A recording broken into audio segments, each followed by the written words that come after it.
Mayor, George.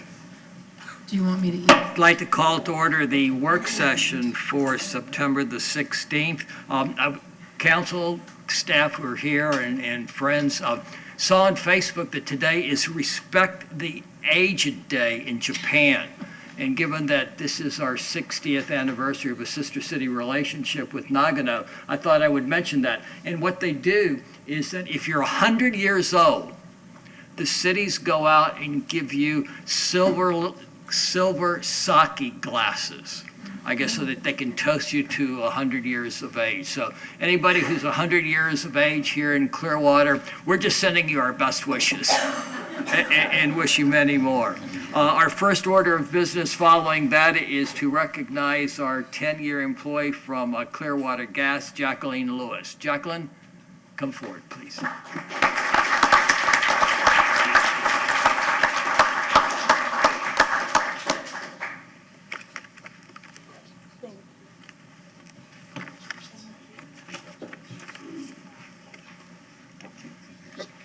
Who's this? Is that yours? Jackie, hey, congratulations. Thank you. Thanks so much. Hi, Jack. Congratulations. It's not mine. Congratulations. It's not yours? No? Okay.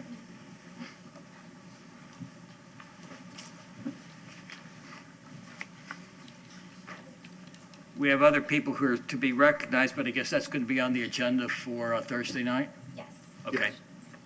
We will recess the work session and convene our pension trustees for September the 16th. Are there any addition or corrections to the minutes of August the 12th? Move they be approved. Second. Motion has been made and seconded to approve the minutes of August the 12th. All in favor say aye. Aye. Opposed, no. Motion carries unanimously. Anybody from the public wishing to speak to an item that is not on the agenda of the pension trustees? If so, please come forward at this time. If not, I will move forward to agenda item 4.1. Ms. Poirier. Hi, good morning. Request for a motion to approve the new hires for acceptance into the pension plan as listed. Any questions of staff on agenda item 4.1? Welcome, Mr. Poglaze. Dr. Condiff had this tonight. That almost got it. Move Sort of approval. entered with a Arrival, bang. yeah. Move approval of agenda item 4.1. Second. Motion has been made and seconded to approve agenda item 4.1. Comments, council? All in favor say aye. Aye. Opposed, no. Motion carries unanimously. Agenda item 4.2. Request to approve the following request of the employees for a regular pension as provided by sections 2.416 and 2.424 of the employees' pension plan. Any questions of staff on agenda item 4.2? Anybody from the public to speak to agenda item 4.2? Motion. Move to approve agenda item 4.2. Second. Motion's been made and seconded to approve agenda item 4.2. Comments, council? All in favor say aye. Aye. Opposed, no. Motion carries unanimously. Ms. Poirier, do you have any other business for the pension trustees? I do not, thank you. Very good. We will adjourn the pension trustees meeting for September the 16th and call to order the Community Redevelopment Agency meeting. Are there any addition or corrections to the minutes of August the 12th? Move to approve the minutes. Second. Motion's been made and seconded to approve the minutes of August the 12th. All in favor say aye. Aye. Opposed, no. Motion carries unanimously. Anybody from the public to speak to an item that is not on the agenda of the Community Redevelopment Agency? So please come forward at this time. If not, we will close citizens to be heard and move to agenda item 4.1. Ms. Thompson. Yes, approve an interlocal agreement between the Clearwater Community Redevelopment Agency and the City of Clearwater to provide CRA funding in fiscal year 2019-2020 and the amount of $99,640 to underwrite activities in the Clearwater Main Library that support community learning in the areas of science, technology, engineering, math, entrepreneurship, and small business growth, and authorize appropriate officials to execute the same. This is an interlocal agreement between the CRA and the library to support the maker spaces here, which is, you could think of as an entry point to our entrepreneurship pipeline for creating new small businesses. Any questions of staff on agenda item 4.1? I have a question regarding, it says here in our worksheet that the CRA funding will pay for one staff member to oversee these functions, assist with additional library hours. That implies to me that the library is going to be open additional hours and will have to incur additional costs. So I will ask Ms. Obermeyer to come up to explain that. That's nothing new, No. And a Meyer Library Director. We do have some programs that extend beyond our operating hours. It's not significantly more than what our operating hours are, but there are times where we have some overlap. So the extra staffing helps with covering for that. So it's already built into your budget? Absolutely. Okay, Absolutely. that's what I was, all right, that's what I was wondering And about. one of those examples would be the first Art Tech Showcase that we did this year, when we brought the equipment out of the library into Second Century Studios. So that would be an example of one of those educational outreach programs. Yes, Okay, I just wanted to make sure that we were covered. we're Yep. covered. Okay, Thank you. thanks. Any other questions, council? Anybody from the public to speak to agenda item 4.1? Move approval of agenda item 4.1. Second. Motion has been made and seconded to approve agenda item 4.1. Comments, council? All in favor say aye. Aye. Opposed, no. Motion carries unanimously. Agenda item 4.2. Approve an interlocal agreement between the Clearwater Community Redevelopment Agency and the City of Clearwater Police Department to provide CRA funding in fiscal year 2019-2020 and the amount of $186,291 to underwrite the cost of additional community policing services by the Police Department in the Downtown Gateway District, Prospect Lake District, and Downtown Core District, encompassed by the CRA to address quality of life issues, drug dealing, prostitution, and homelessness, and authorize the appropriate officials to execute same. So this is our interlocal agreement with the police department that we've had for several years. The state statute explicitly states that community policing is an innovation and something that worthy of CRA support funds. Any questions of staff on 4.2? Ms. Povlace? Thank you. Does this include some extra bike patrols? Because that seems to. This includes the bike team. Great, thank you. Any other questions, council? Anybody from the public to speak to agenda item 4.2? Move to approve agenda item 4.2. Second. Motion's been made and seconded to approve agenda item 4.2. Comments, council? I will say that we have received some positive feedback from the community on the bike team and this program. So continue the good work, CRA and Chief. Motion's been made and seconded. All in favor say aye. Aye. Opposed, no. Motion carries unanimously. Agenda item 4.3. Yes, approve the interlocal agreement with the Downtown Development Board to provide personnel, administrative, and management services during fiscal year 2019-2020 in the amount of $73,512 and refund the CRA tax increment fee of $286 and $22 and authorize the appropriate officials to execute same.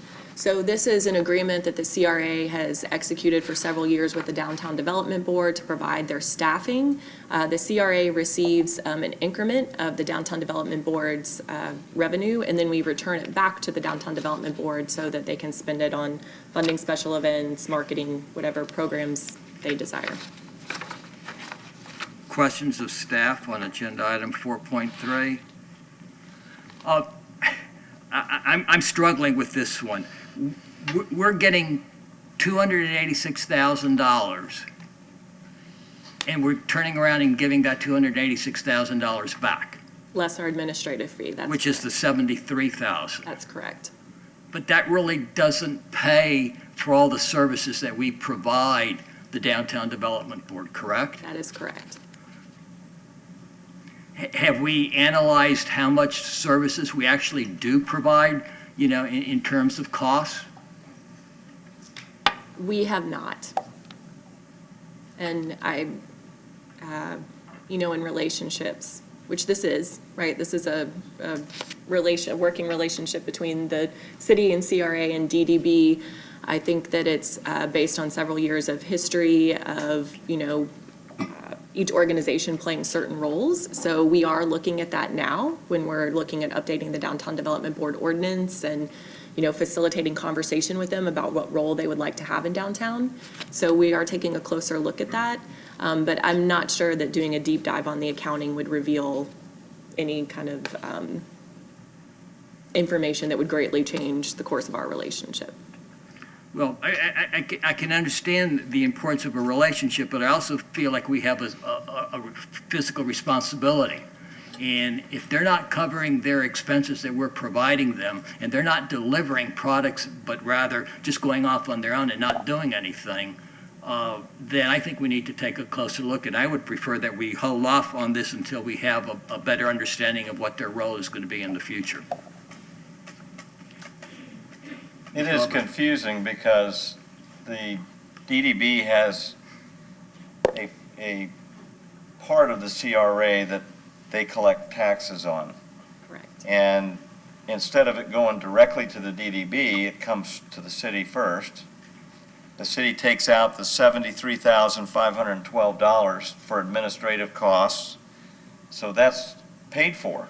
And then they give back the DDB the balance of $286,022 for them to do whatever they're going to do to promote the downtown. I mean, that's the whole idea of the TIF that they collect, is to promote the downtown. So to look at it this way, that the DDB is actually giving the city $73,512 for administrative fees and whatever costs are. So they are paying the city. I don't know why you don't know an exact amount. I mean, it is for salaries and costs, right? So this would represent almost the salary of one position. And again, when I was saying we had an employee who was in this position for a very long time, so obviously, that's going to be a different salary level than someone who was first hired. And there's a 3% increase every year. What I would say is it's not just about we have multiple people in the department who spend portions of their time helping to staff the DDB, portions of their time. Also, though, the Downtown Development Board, they do spend their funds on projects that are in alignment with CRA strategies. So they've given grants to support our art tech projects, right, the Dreams of Dali exhibition. So really it's a little more complicated than just looking at the staff time, because they are using their funds to support the downtown plan as well.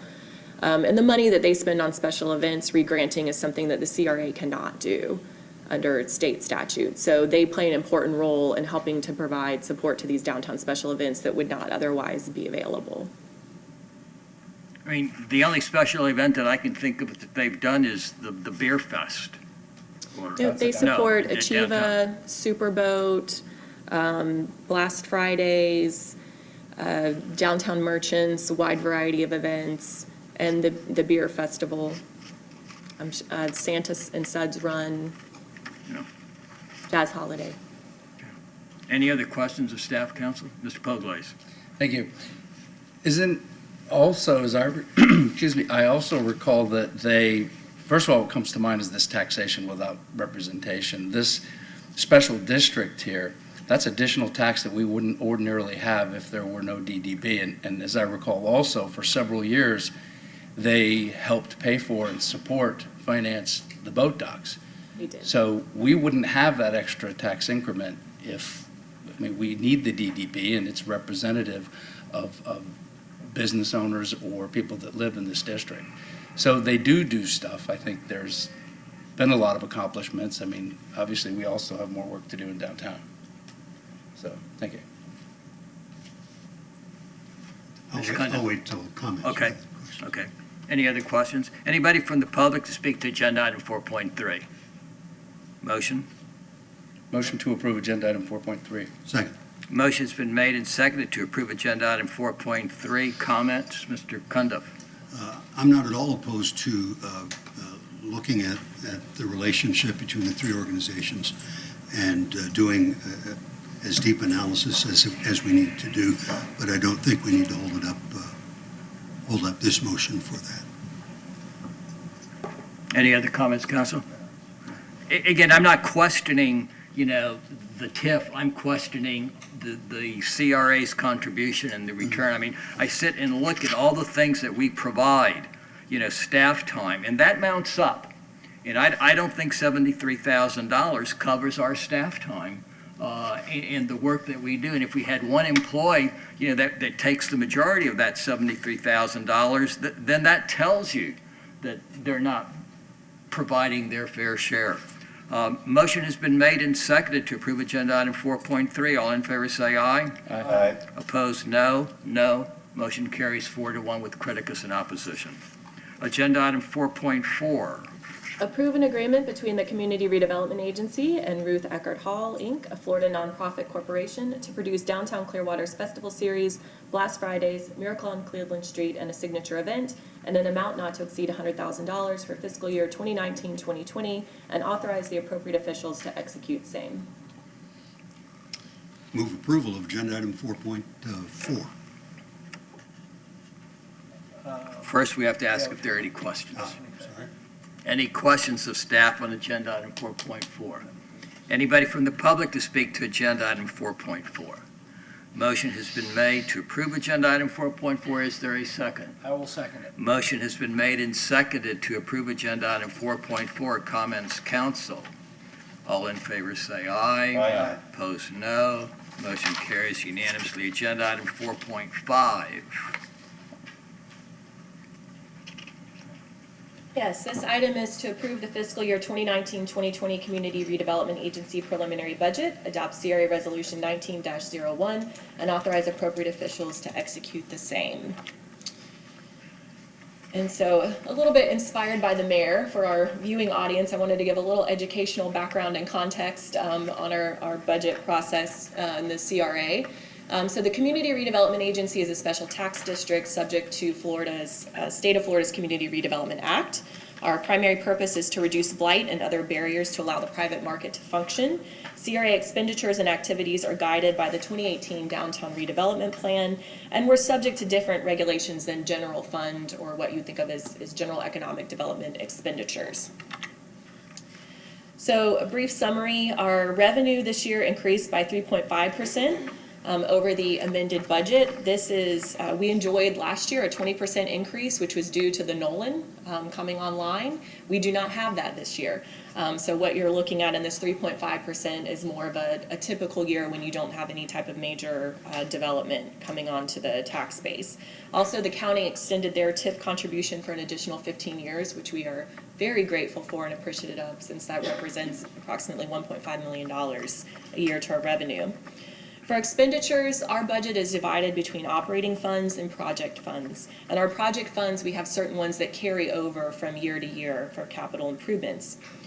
We are reducing the number of project funds, so not the amount within them, but the overall number. We have about 12 or so, and we're trying to reduce that down to provide more clarity between one-time expenses and ongoing expenses. And we're also trying to align those project funds to state and county project requirements. So as of October 1st, there's new state regulations that go into effect for CRAs, and the county is introducing some new regulations as well, just to get more clarity around what CRAs are spending their tax dollars on.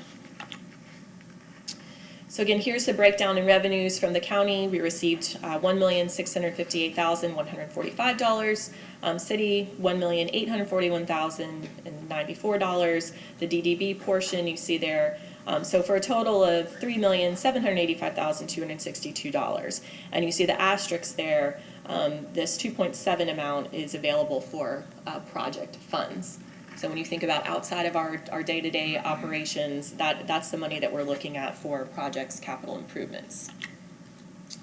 So all of our expenditures that we're going to go through are aligned with our 18-month strategy, right? Changing perception about downtown and city government to one that aligns with the adopted vision. Again, we have our 4 focus areas, and I did have a question from a resident earlier this morning. This is the summary slide. I know you guys hear every month about the projects underneath each of these areas. So for example, under the permitting 600 housing units, all the projects we're working on, the food and drink grants, right, the streetscaping, the Mercado, all things that make it an attractive place to live, those projects are contained under the housing units, which I'm not going to go through all of those today in the interest of time. So under operating expenses, we're looking at approximately $675,000. So under this category, that's the city interlocal agreement, so paying for the staffing, IT, legal services, et cetera, for the CRA. That's the Downtown Development Board agreement, and our advertising and consulting services. So when we receive architectural renderings, when we do surveys, when we look at marketing surveys, that all comes out of this category. You'll see a major change this year. The biggest shift from in the other contracted services is that we're taking our website program out of a project fund and moving it into operating expenses. And that has gone up because we are complying with the ADA standards just like everybody else. In terms of expenditures for project funds, you've got $2.7 million transferred into project funds, into downtown redevelopment, facade program, and then of course our interlocals with the community policing and the library.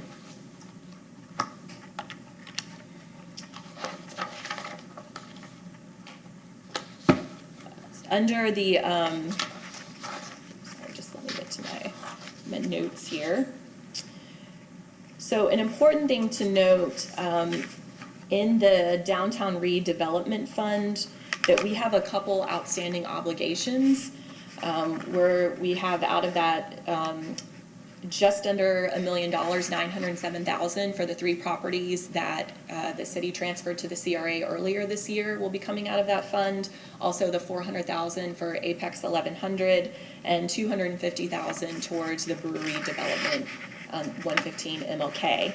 We also potentially, this will be coming before you next month, have $1 million to acquire Fire Station 45 for the CRA to purchase that from the city. So at the end, what we're left with is a little bit over $2 million in this fund for the upcoming year. And projects that we're in programs we're going to be bringing back to you next month are white boxing spaces. So being able to work with owners, so not necessarily just tied to food and drink, but being able to partner with them to improve existing buildings for pop-up uses, right? Should they want those in the interim? So in order to get systems in there, ADA bathrooms, so that they could be used for anything. Because one of our primary goals, right, is reducing vacancy. And we still have funding for wayfinding that's in project funds. We still have $600,000 for the Market Festival / Mercado. We still have funding in facade improvement grants, right? That's a key program for our property owners to improve their properties. And we still have the funding available for the trail improvements.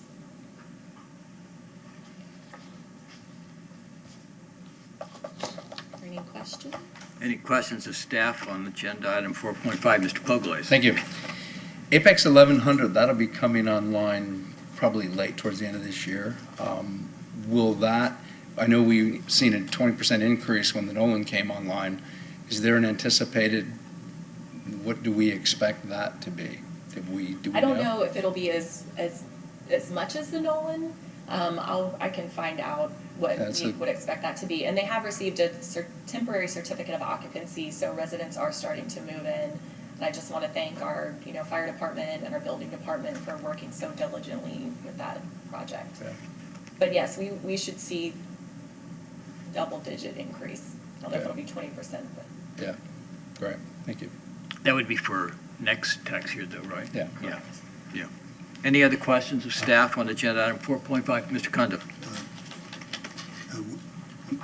On information technology, you are about 1,000 under from last year's budget, and I'm wondering 23,000. Are we protecting ourselves? You talked about a shift on the website, on how the website's managed, or something along that line. Are we protecting ourselves against ransomware? Yes, and Dan Mayer, our IT director, can speak in more specifics about what we're doing to provide cybersecurity.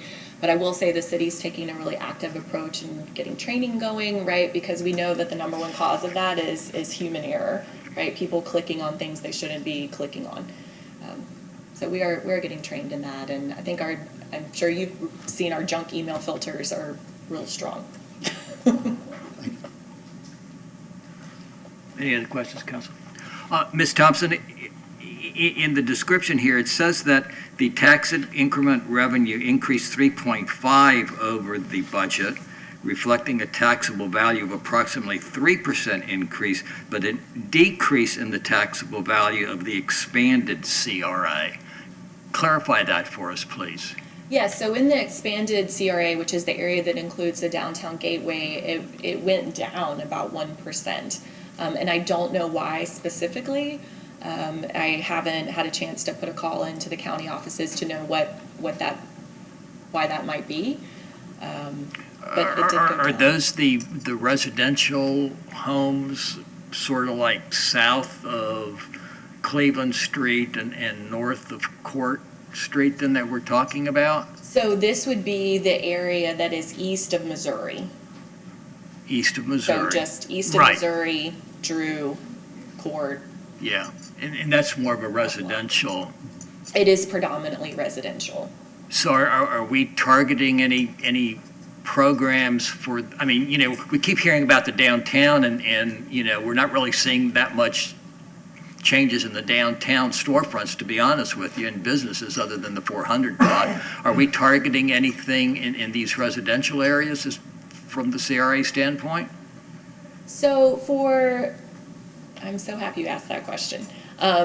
So residential, commercial, right? And you're familiar with the projects on Cleveland Street. All the facade grant programs apply there, the streetscape, the Mercado, right? That's our predominant focus. Looking at the former economy insight, right? If we do an urban farm or some type of housing development there, that would help. And then for residential, actually working with housing and planning department, exploring different types of missing middle housing concepts. So we have an architect right now that's looking at what would a small apartment, say a 4 or 6 unit apartment building look like, or a tiny house. So I think within those neighborhoods, we really want to start targeting rehabilitation and then different kinds of housing, right? So if it doesn't make sense to save it and you have some free land there and you want to build a little bit higher density, what could that look like? Is that something that would work for that neighborhood? So that's really the direction we're thinking about with housing. Have not considered. I haven't found a model program yet or spent a lot of time thinking about what we could do to get into the residential renovation aspect of things, right? Giving money to those property owners to renovate residential property. But that's certainly on the table. That would certainly be an allowable use of CRA funds. Since you mentioned tiny houses, I happened to see while I was watching the football games yesterday on the internet a thing about the problem with tiny houses. Did you see or have you looked that up? Or maybe you want to. Council, one of the things that it brought up is that in a tiny house, you need smaller appliances. And consequently, they are more expensive. And so it's not necessarily a savings by moving into a tiny house, and then some other problems that you run into. So you may want to take a look at that just for. Yeah, there's certainly not a cure-all. Yeah. And if you are doing anything that's not one level, you're automatically cutting out a large portion of the population, right, that can't access stairs or doesn't want to sleep in a small loft.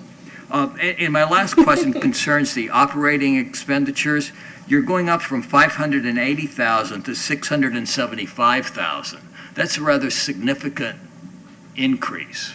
Sure, and the bulk of that is really around advertising and other kinds of marketing and printing and binding. So if you remember, our number one job, right, is to change that perception. So we have several things that we're doing. We're working with Invest Tampa Bay Times digital advertising, creative loafing. We're going to do radio spots, local travel and trade publications, and social media campaigns. So we're spending about $40,000 in this upcoming year in that kind of advertising. Then we're also going to be more present at different conferences with booths, whether that be local, maybe some national, really just getting the word out about downtown Clearwater. I hear all the time, we had no idea, right? It was this lovely. We had no idea that this business or this activity was in downtown. So that's what you're seeing as a really big push there. And some of that used to be contained in project funds, right? We had a downtown marketing fund. But in my opinion, to be more transparent with the county, with the state about everything we're doing, this is really an ongoing expense. It's not a one-time project. Has the Downtown Development Board or the Downtown Partnership joined us in trying to do this, or are we just doing this on our own? The Downtown Development Board has supported 2 campaigns. They are shifting more in this direction. So they are doing a professional short video campaign about downtown businesses that Rosemary DeMore on my staff is leading up. And they're also partnering with the Clearwater Arts Alliance to do an organic crowdsourced video campaign. So reason being, Clearwater Arts Alliance, they'll do the call for videos. They hold all that content. Right, and then we'll select 3 winners, the Downtown Development Board, and they'll award them cash prizes. Motion has been made and seconded to approve agenda item 4.5. We do have an individual who. Oh, I'm sorry. Anybody from the public wishing to speak to agenda item 4.5? Apologize. Excuse me. My name is Kathy Flaherty. I live in the Eastgate area, and I also have a business up there. I was very concerned because the one thing was the couple slides before. I don't know where it says the main goals for this. The East Gateway is not on that, and the East Gateway keeps getting forgotten for 20 years. I mean, there's nothing ever happens up there. You guys put up 48 banners for $15,000 2 years ago. That's the only thing we've seen, all right? Downtown has a development board. They've got all this action, nothing. We have hookers. We have prostitutes. I get stopped by Johns all the time. I've written emails. You guys do have a police force up there, then Sergio is doing a great job, all right? I think what you guys need to do is get more code enforcement up there, hold the property owners responsible for the dilapidated states, because that's where you get the people living in the places and you get them hanging out and you get the drug dealers. We got 2 crack houses closed down last year. Once those closed down there, they actually rented the unit next to my bike shop. We had to, my landlord had to spend $6,000 getting them out. I made numerous calls downtown to the police department that there was a crack dealer next door, nothing got done. The guy actually had a warrant out for his arrest in St. Pete for running a crack house down there. He's in jail now. They've caught him someplace. But you guys have dropped the ball, I'm sorry to say, on the East Gateway, all right? And I'd like to see that area up in front. It's lowered our property, my property values on my house. Our business is going down. The Save-A-Lot now is closing. The hardware store is closing. 1 restaurant open. We have no help up there. But we are supposed to be part of this community and part of this CRA. And the way I feel is you guys don't fix it, because if you fixed it, the CRA would disappear, because then there'd be no blighted places.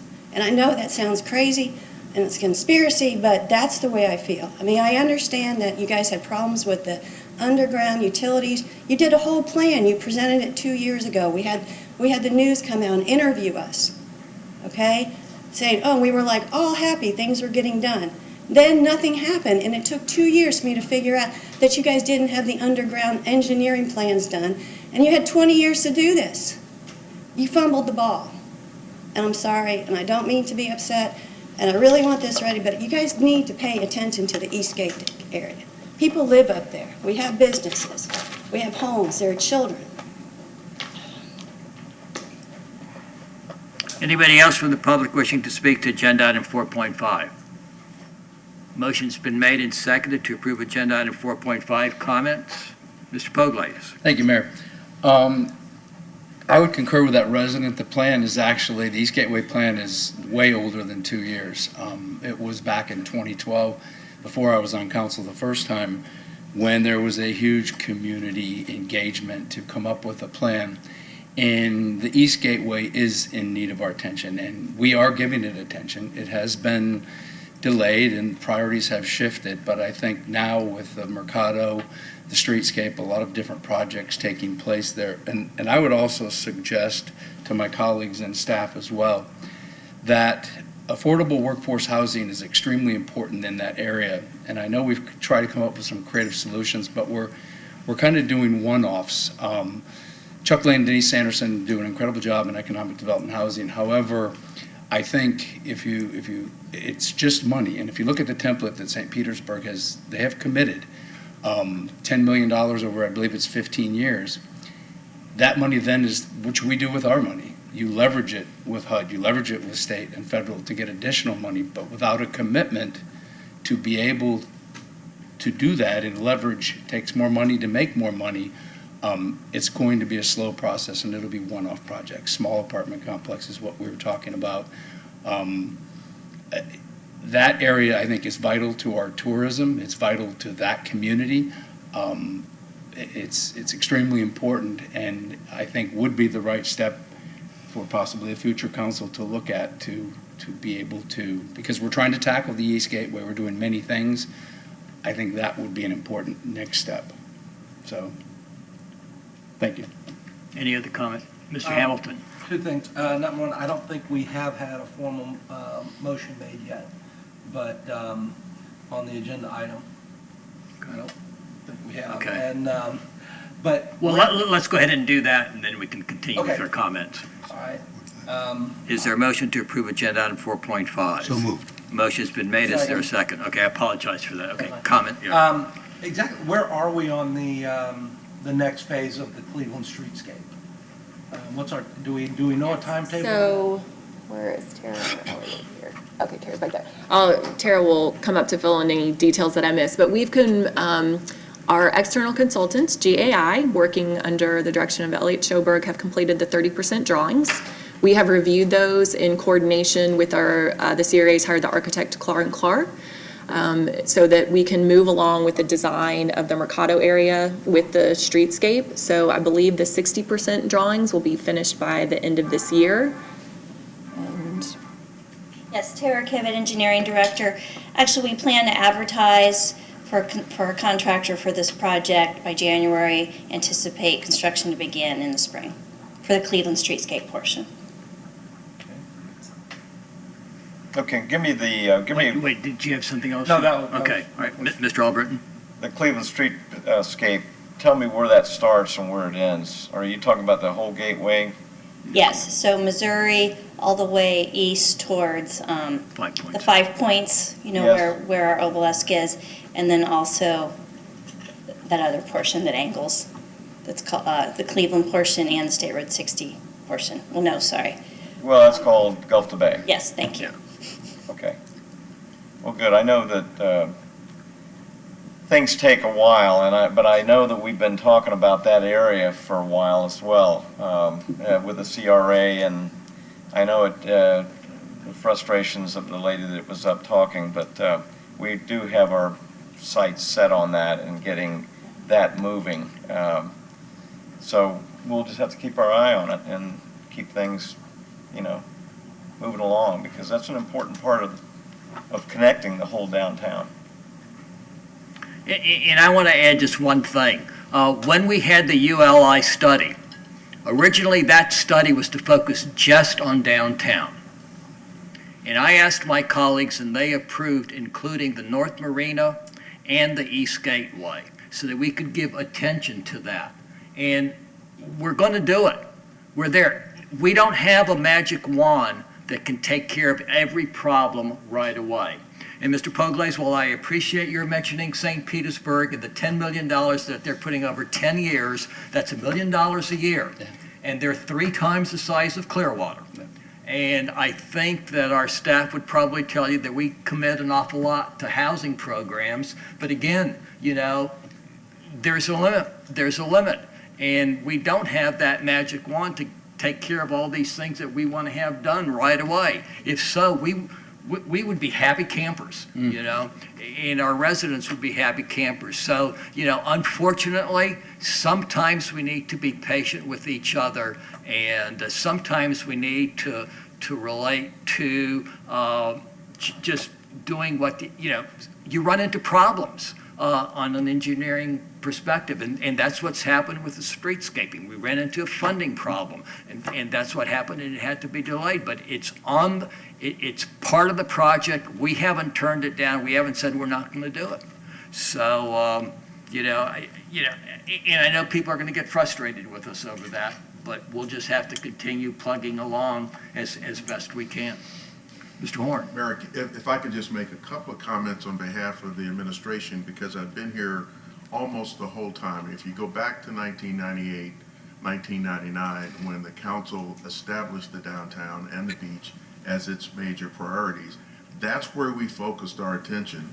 I made sure in talking to community leaders in the East Gateway that where the council priorities were. We've worked very hard not to create unrealistic expectations as to what we were going to do in the East Gateway area, because I knew that we had leaders there who wanted us to make that a higher priority than we, quite frankly, were willing to do at the time.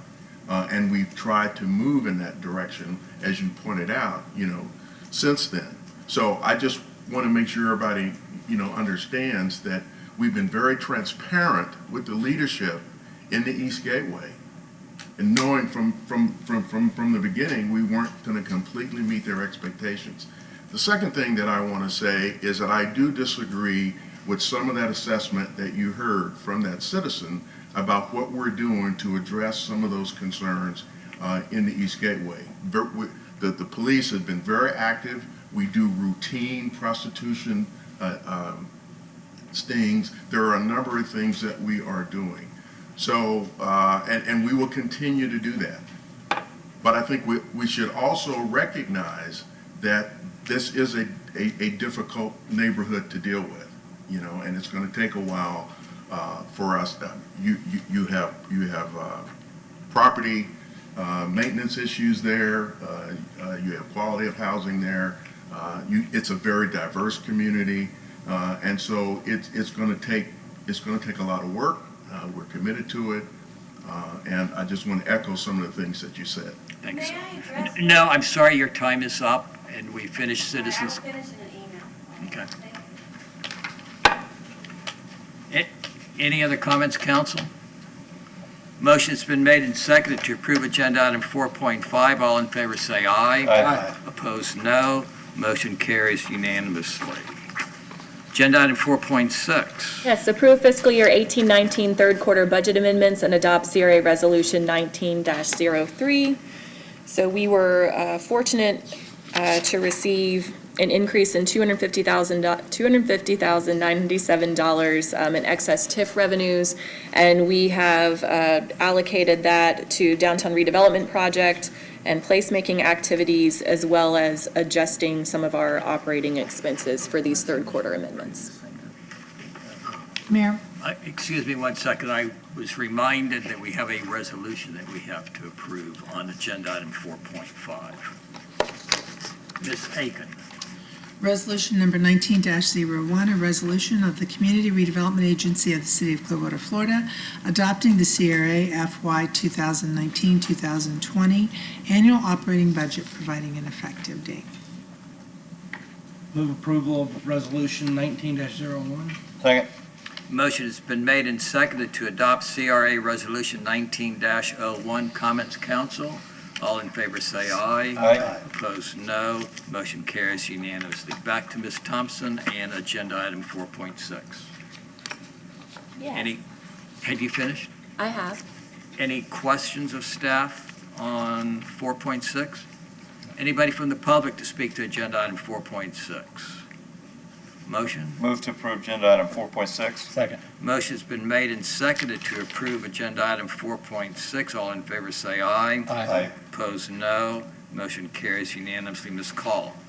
Resolution number 19-03, a resolution of the Community Redevelopment Agency of the City of Clearwater, Florida, adopting the CRA fiscal year 2018-2019 amendments to annual operating budget, providing an effective date. Move to adopt resolution 19-03. Second. Motion's been made and seconded to adopt CRA Resolution 19-03. Comments, council? All in favor say aye. Aye. Opposed, no. Motion carries unanimously. Agenda item 4.7. Yes, approve an interlocal agreement between the City of Clearwater and the Community Redevelopment Agency to provide staffing, information technology services, telephone services for the CRA, provide the reimbursement of certain expenses by the CRA to the city, and authorize the appropriate officials to execute the same. This is our interlocal agreement so that the city agrees to provide staffing to the CRA. Questions of staff on 4.7? Move approval of agenda item 4.7. Second. Motion's been made and seconded to approve agenda item 4.7. Anybody from the public to speak to this motion? Comments, council? All in favor say aye. Aye. Opposed, no. Motion carries unanimously. Ms. Thompson, do you have any other business with the CRA? Just two things. I want to say thank you for your support, and I do want to reiterate that I know it's frustrating when capital improvement projects can take a long time, but that myself and the CRA team are committed to seeing all these projects through. We're committed to continuing to find solutions to these persistent problems, right, in housing and transportation. So just know that we are empathetic to that, and we're working every day to work with other departments and move as quickly as possible. Thank you, ma'am. We will adjourn the CRA for September the 16th and move on back and reconvene our work session for the same date, agenda item 3.1. Mr. Horn.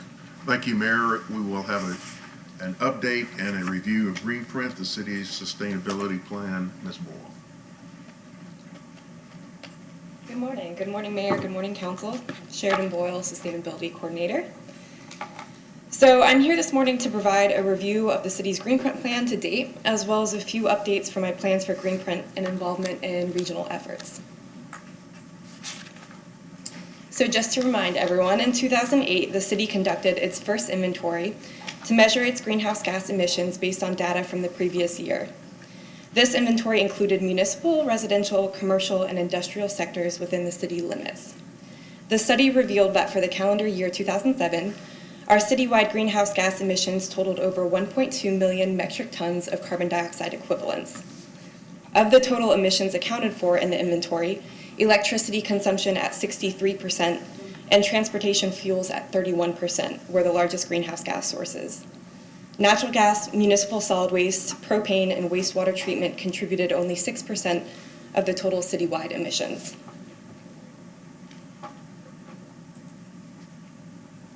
Upon understanding the quantity and sources of its emissions, the city was able to work with a consultant to devise an emission reduction plan. That led to the creation of Greenprint, the city's sustainability plan, which was officially adopted in 2011. Greenprint identified the achievable strategies that could be implemented by residents, businesses, the industrial sector, and the city itself to make Clearwater a more thriving and sustainable community. So overall, while Greenprint contains a lot, there are two overarching goals. The first was to reduce citywide greenhouse gas emissions to 10% below our 2007 levels by 2020, which is coming up. And second, to reduce citywide greenhouse gas emissions to 25% below our 2007 levels by 2035. So those are the two aims that we had for Greenprint. So here's a graph that shows where our emissions were at in 2011 at the time Greenprint was officially adopted. The dotted line displays where our emission levels would be if we continued with business as usual, which would put us over 1.3 million tons of carbon dioxide equivalents, while the green line is where our greenhouse gas emissions will be if we meet our 2035 goal. So Greenprint, everyone knows it for sustainability. Most of these strategies, all of these strategies will have environmental and sustainability benefits, but there are also co-benefits that are equally as important to address. So many of these initiatives result in cost savings because they involve reducing energy or material consumption. Health benefits can be realized in real time through reduced air pollution from traffic congestion, as well as increased physical health through biking and eating local produce. Future health benefits may be realized through mitigating temperatures and vector-borne disease increase as well, and that's just to name a few. Improved mobility can occur through better traffic flow and reduced vehicles miles traveled. Increased community resiliency can occur through our ability to bounce back after a change, whether that's a natural disaster or that's a change in our global energy or food sources. Support of local businesses occurs through many of the Greenprint strategies because they highlight our businesses and what they're doing for the environment. Greenprint emphasizes the role of the city to also engage and educate the public, resulting in greater community awareness about sustainability. And all of these benefits, in addition to Greenprint's sustainability benefits, provide the city with a competitive edge to attract new residents, businesses, and visitors. So I wanted to provide a little summary of where we're at. I wanted to also give a kudos to our planning manager, Lauren Matsky, because many of these she collected the data on and the information on. So where are we at? Our strategy is completed. So overall in Greenprint, there were 44 strategies that were established. So here are the strategies that have been completed thus far. Our recycling program expansion. The city expanded previous recycling options to include more types of plastic as well as glass. For instance, in the fiscal year that extended from 2016 to 2017, almost 14,000 tons of material was recycled as opposed to the 6,000 tons from 2009. Yard waste collection, we have continued diverting roughly 5% of our solid waste from the waste to energy facility and landfill by collecting yard waste separately and processing it separately. Water conservation, we have a very low per capita water use across the city, and we still offer low flow shower heads and toilet tank volume reducers to the public. Each of the reclaimed water projects identified in the master plan have also been completed. Natural gas expansion. The natural gas vehicle station has shown annual growth, and both the Morningside Rec Center and new Clearwater gas facility has natural gas cooling in place of electric air conditioning. Local transit improvements, and these are something that I would say is completed but is also an ongoing project. And just to name a few for this, we funded additional trolley services during spring break, supported the Green Light Pinellas Plan, and constructed the Clearwater Beach Transit Center. Low emission vehicles, our solid waste and recycling fleet of almost 70 vehicles now runs on compressed natural gas, and Clearwater Gas Systems is working on converting their fleet as well. We have been approved for 2 new electric vehicle charging stations from Duke Energy's Park and Plug program, and consideration is also being given to adding a few hybrid and electric vehicles to the city's fleet. Congestion management, multiple advanced traffic management systems have been installed around the city to improve congestion, and pedestrian signals have been installed at key intersections. So those are definitely our celebrations, and that's just a few photos that summarize what I just talked about. So what are the ones that we've started but are in progress right now? Urban agriculture, this is developing through the Clearwater Community Garden and our initial explorations with the CRA for future market garden locations. Our Green Business Guide, this is starting to take shape from the leadership of local nonprofit Ocean Allies and their ocean-friendly business certification. So the idea here is let's not reinvent the wheel. There are multiple certifications that are highlighting businesses for the actions they're doing for the environment. Maybe we can just comprise those and further publicize them. Community outreach, most recently we've collaborated with students from SPC's Sustainability Management Program to allow their capstone project to focus on city functions. And we also have a few exciting environmentally focused neighborhoods programs coming up. So our storm drain murals were just announced, our program, which is really exciting. We also have partnered with the Clearwater Neighborhoods Coalition and the Suncoast Sierra Club to host a sustainability conference on October 19th at the Ross Norton Rec Center, which I'm very excited for. Green space expansion, we've made a lot of progress here.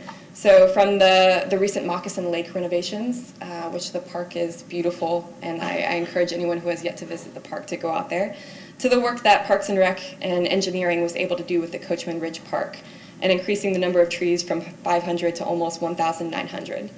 Thousands of wetland plants were also planted at the park and are doing well. Property revitalization, the city has and is actively pursuing opportunities to transform vacant and underutilized properties to affordable workforce and residential redevelopment. Our complete streets policy, so multiple trails have been created or connected to greater trails in recent years, and you all just recently approved the complete streets implementation plan to further this strategy. And finally, energy efficient streetlights. We completed the conversion of over 11,000 streetlights to LED bulbs, and all traffic signals have been updated as well. So emission monitoring is an ongoing process, and many cities now follow the ICLEI 5 milestones. The image I have here it's specific to a climate action plan, but it functions just like a sustainability plan and an emissions reduction goal. So what do? You start with an inventory, right? Where are we at? And then that leads you to establish reduction targets based on that inventory. Where do we think we can get to? Where should we get to? From those reduction targets, we develop strategies. And then from those strategies, we implement them, and then step 5, we monitor how they're doing. But it's not a one and done process, right? This is a continual process to see, one, how are we doing, and how can we do even better? So that leads me back to milestone 1 again. Much has changed within the city since its first greenhouse gas inventory. And in order to determine if the city is on track to meet its 2020 goal, another inventory is necessary. I've started to work with tools provided by ICLEI to understand how we might conduct a second inventory to see where we are at with our emission reduction targets. While gathering data for the second inventory, I will also work to update Greenprint and ensure that it remains a vibrant and living document. Intended updates include specifying goals using tangible metrics, strengthening commitments, and indicating the status of each existing category, as well as including a few new strategies that we may not have been aware of in 2011.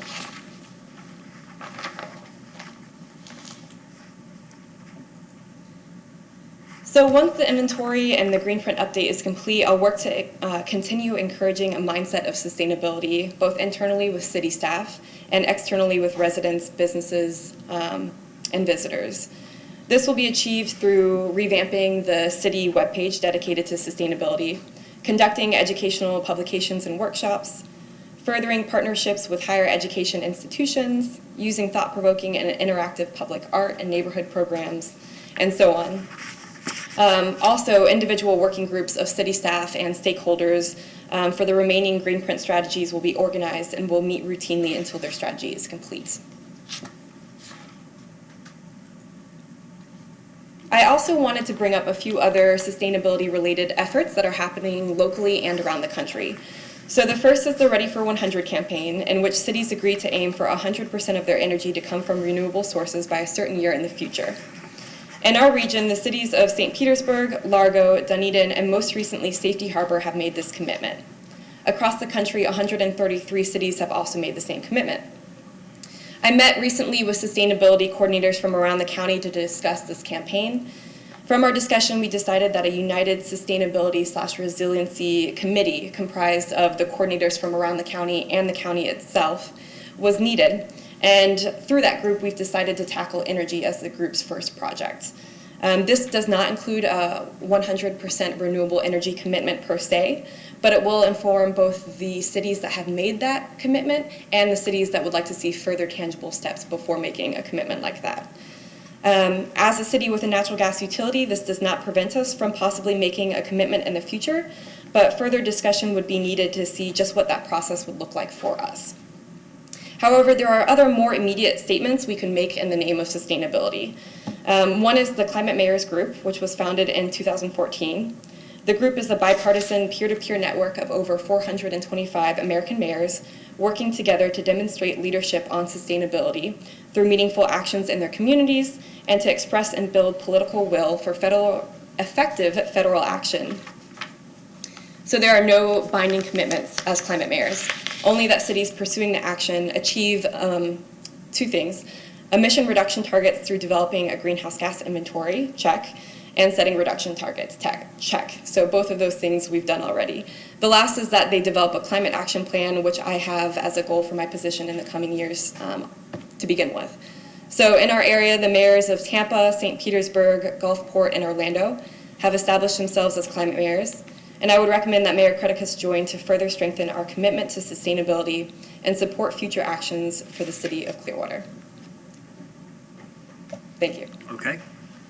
Well, since she brought that up at the end, let me start, Council. When the manager and I were talking about this and Sheridan was hired, Ms. Boyle was hired, you know, one of the things that I had asked of our staff was this climate mayor's, you know, challenge or accord.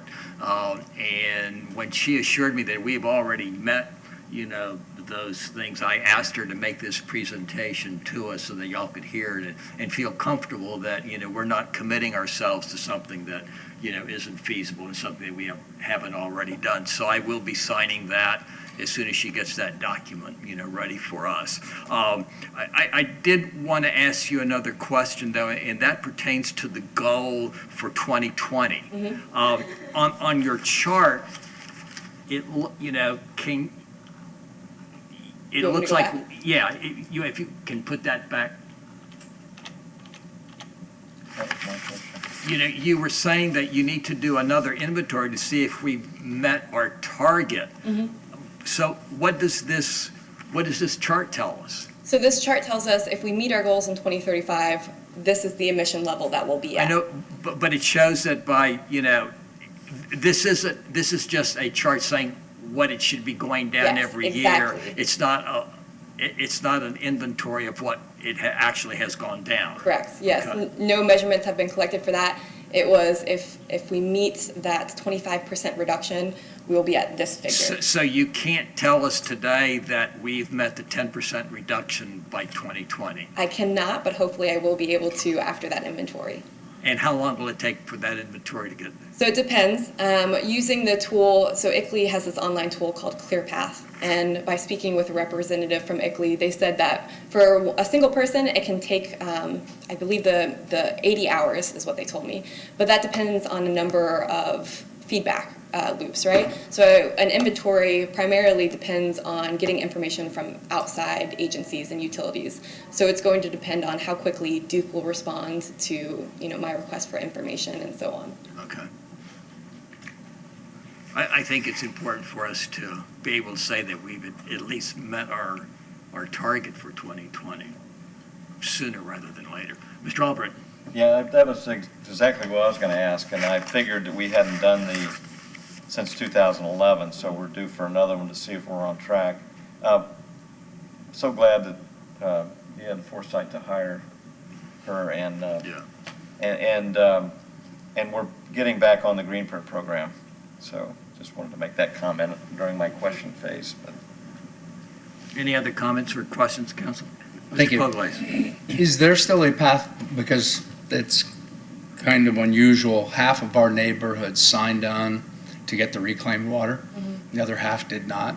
Is there still, and you had said that all the reclaimed projects currently that had been applied for were completed, is there still a process and path forward to get additional neighborhoods onto reclaimed water? So we may need to ask Dave Porter more about that, but I know that they can go online and that there's a process, and if they get a certain number of residents in their neighborhoods to sign up, that it gets that process going further. But I do believe that they have to pay for it, but I don't know if I'm misspoken on that. We'll bring Mr. Porter to come up and clarify.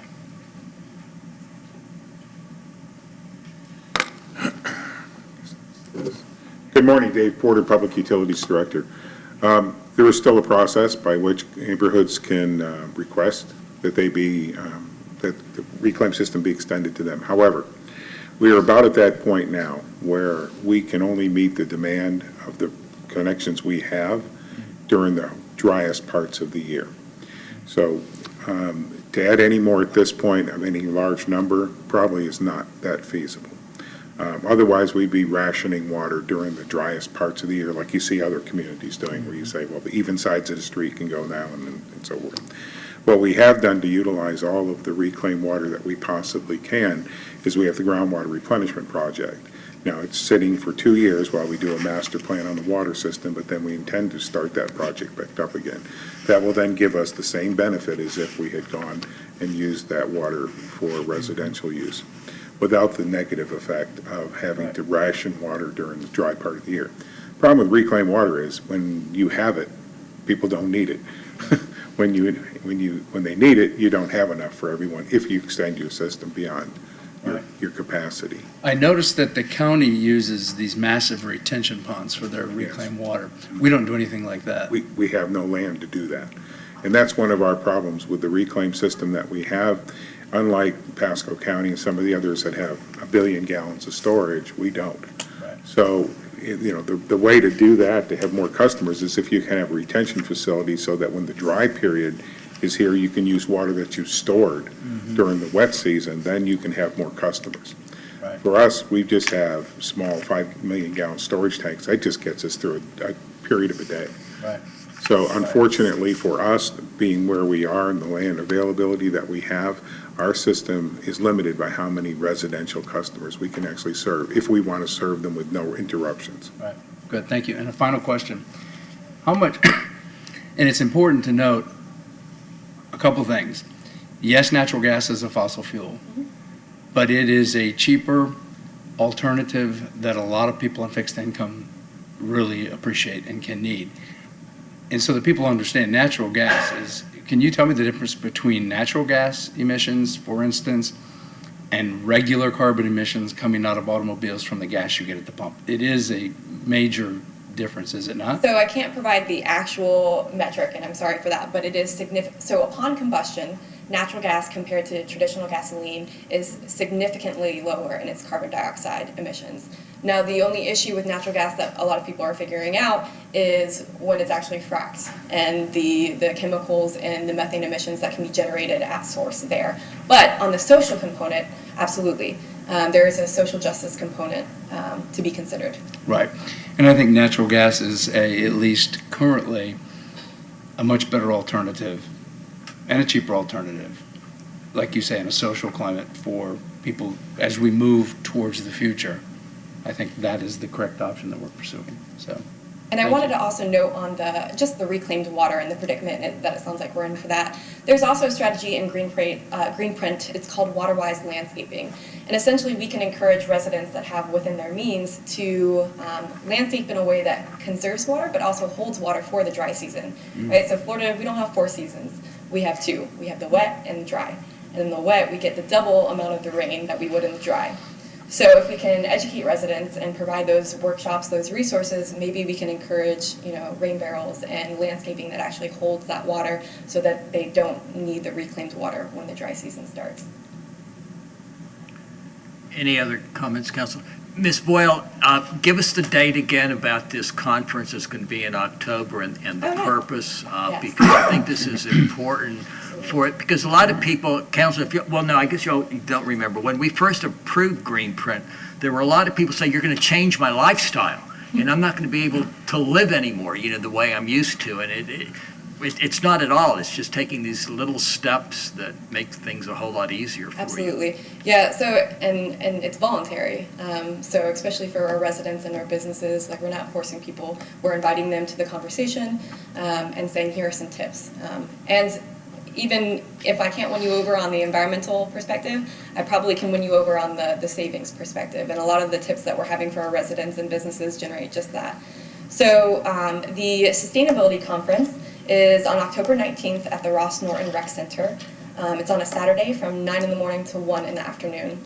I've partnered with the Clearwater Neighborhoods Coalition and the Suncoast Sierra Club, and it's a really interactive, dynamic plan that we have. We'll have 3 speakers.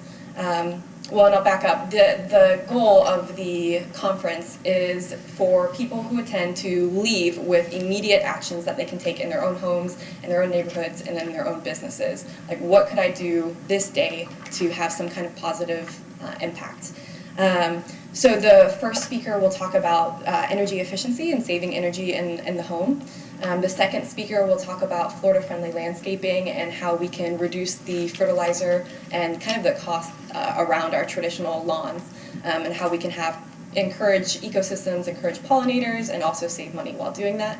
And the third, I believe we've titled it Waste Not, Want Not. So it's going to talk about reducing what you use, recycling properly, composting, ocean-friendly businesses. And in between each of those speakers, we'll have raffles where the Clearwater Neighborhoods Coalition and the Suncoast Sierra Club have gotten creative and have received items to raffle out. And then it ends with a breakout session where we are posing, a problem, and we'll have the individual groups try their hand with what they've learned at figuring out and suggesting a solution. Okay, great, thank you. Thank you. Again, that date is October 19th. The 19th, the Saturday morning, starting at 9 o'clock. Yes, at Ross Norton Rec Center. Right. Thank you. Thank you. And thanks, Mr. Horn, for getting us on this track with your staff and all of us on realizing the importance of our sustainability. Well, thank you for your support. We couldn't do this if you all weren't behind it. Agenda item 3.2. Approve an interlocal agreement between the City of Clearwater and the Community Redevelopment Agency to provide staffing, information technology services, and telephone services for the CRA, provide for the reimbursement of certain expenses by the CRA to the city, and authorize the appropriate officials to execute same. Mr. Dell. Mayor, this is an accompanying item to the CRA item 4.7. Any questions, council? Consent? Yes. Agenda item 4.1. amend the city's fiscal year 2018-2019 operating and capital improvement budgets at third quarter, and pass the appropriate ordinances on first reading. Ms. Castle. Good morning, Mayor and Council. Kayleen Castle, Budget Manager. This is the third and final review of the fiscal year 2018-19 budget. This report reflects 9 months of activity from October through June and also includes any council action to date. In the general fund, revenues and expenditures reflect a net increase of $952,766. General fund amendments include an increase of $56,820 in the city manager's office for salaries of the new positions that were transferred in the current year, an increase of $62,000 to CRA administration for increased salary costs, which are offset by increased transfer in revenues from the CRA, an increase of $30,000 in planning for building construction inspection services, which are offset by increased building permit revenues, a net increase of $155,415 to police and fire supplemental pension to bring the budget in line with both revenues and expenditures for the year, an increase of $2,246 in the police department for the third quarter safety award, which is offset by revenues from the central insurance fund, an increase of $296,285 in transfers to the CRA to recognize increased TIF revenues, and an increase in transfers to the capital fund of $100,000 for sustainability initiatives, $100,000 for Belmont Park revitalization, and $150,000 for environmental assessment and cleanup. And at third quarter, various general fund revenues are amended to bring the budget in line with receipts anticipated for the year. Adjusted for expenditure increases noted above, this results in a net surplus of $3,064,035 to general fund revenues at third quarter. This surplus offsets the use of general fund reserves allocated earlier this year, returning an estimated $1.7 million to fund reserves. Adjusted for all items listed in this report, at third quarter, general fund reserves are approximately $28.8 million, or 19% of the fiscal year 2019-20 preliminary general fund budget. This exceeds our minimum reserve requirement by $15.9 million. Expenditure amendments in the gas fund reflect a net decrease of $262,953. Significant amendments include decreases totaling $297,870 to various operating expenses primarily related to fuel and inventory purchased for resale. A decrease of $29,533 to interfund transfers, and increases of $50,000 for interest expense and $13,000 for overtime. Amendments to the marine fund expenditures reflect an increase of $23,810 to taxes, which are offset by revenue amendments recognizing reimbursements from marina tenants. Third quarter amendments to the air park fund reflect a transfer of $15,000 to fund the city's portion of the FDOT security grant project. And budget amendments to the parking fund expenditures reflect an increase of $71,990 to fund increased personnel costs and vehicle purchases due to personnel changes. Budgeted operating revenues in the parking fund more than cover this expenditure increase. In the capital improvement fund, a net increase of $918,967 is reflected at third quarter. Capital amendments previously approved by the council include an increase of $200,000 in lease purchase proceed revenues in the network infrastructure and server R&R project, and $60,000 in grant revenue from FDOT and $15,000 in air park fund revenues for the Clearwater Air Park FDOT security grant project. And there's an item on today's agenda that we'll be watching, for your approval, and this will reflect an increase in the Moccasin Lake Master Plan project by $53,815 in general fund revenue. Other significant amendments to capital projects include an increase of $300,000 of general fund revenue and $100,000 of special program fund revenue in the Police Information Systems project, $150,000 of general fund revenues in the Environmental Assessment and Cleanup project, $130,000 of general fund revenues in the Belmont Park revitalization project, and $100,000 of general fund revenues in the Sustainability Initiatives project, and a budget decrease of $56,000 in other governmental revenues in the Facilities Upgrade and Improvements project.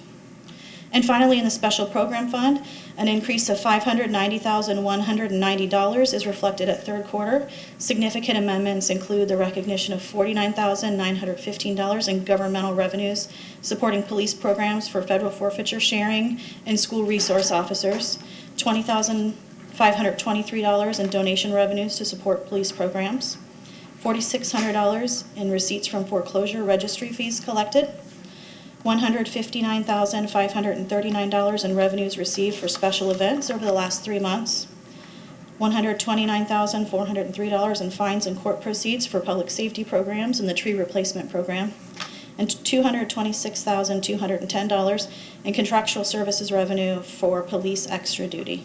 I'd be happy to answer any questions you have. Any questions of staff on agenda item 4.1?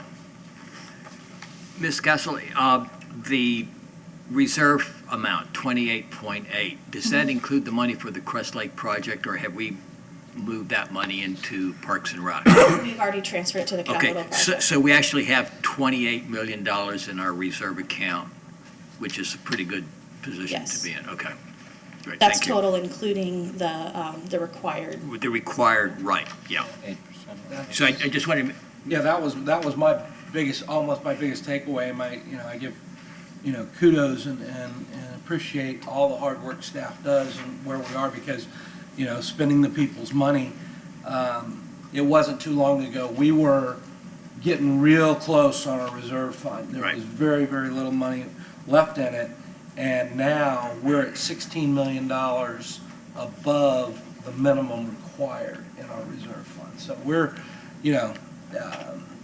we've done a very good job. And when I say we, I mean everybody in this room, more so than us necessarily. But, this is one of the reasons why Clearwater is as solid as we are. Thanks for making that point, Mr. Hamilton. That was one of the things that, the purpose of that conversation is, not only what staff and the council has done, but also our residents, because, when we increased the millage rate, it was to help us, make sure that our reserves stayed and we would be in good shape in case we had a recession, in the next couple of years. So thanks to everybody for the support on that. This will be on our agenda for Thursday night. Agenda item 4.2 is a second reading, so is 4.3 and 4.4. Any questions on those, 4.2, 3, or 4? If not, they will be on our agenda for Thursday night. Agenda item 5.1. Approve the amendment to the collective bargaining agreement, as negotiated between the City of Clearwater and Communication Workers of America, Local 3179 for fiscal year 2019-2020, and authorize the appropriate officials to execute same. Ms. Poirier. Hi, good morning. Jennifer Poirier, Human Resources Director.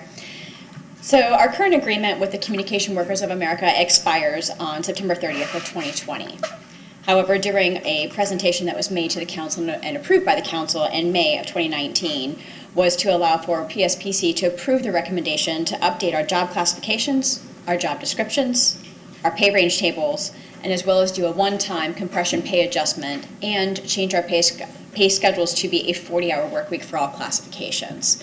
So the city has been in negotiations with the CWA for the last few months, and we are happy to report that they have ratified that amendment with a strong voter turnout and a 95% approval rating on that ratification. So we are extremely excited for that support and that amount of participation by our employees. So the item before you is to approve that amendment that will apply the PSPC recommendations to our pay plan. Any questions of staff on 5.1? Let's go ahead and put it on consent, but would you do us a favor and ask the CWA if one of its representatives wants to come to the meeting Thursday night? We'll be happy to take it off consent in case they want to, make a comment or give us an opportunity to thank them for working with us. Absolutely. Okay? All right. Is that okay, council? Yeah. All right. 6.1. Approve a 5-year revocable license agreement from September 1, 2019 through August 31, 2024 between the City of Clearwater and Sunsets at Pier 60 Society, Inc. to provide a nightly festival at Pier 60 Park to promote tourism to Clearwater and Clearwater Beach and authorize the appropriate officials to execute same. Mr. Cook. Good morning, Mayor and Council. Chris Cook, Parks and Recreation Manager of Events and Athletics. For the past 24 years, the Sunsets at Pier 60 Nightly Festival has been entertaining our beachgoers with live entertainment. They've partnered with us on many things, including the launch of the Sugar Sand Festival years ago.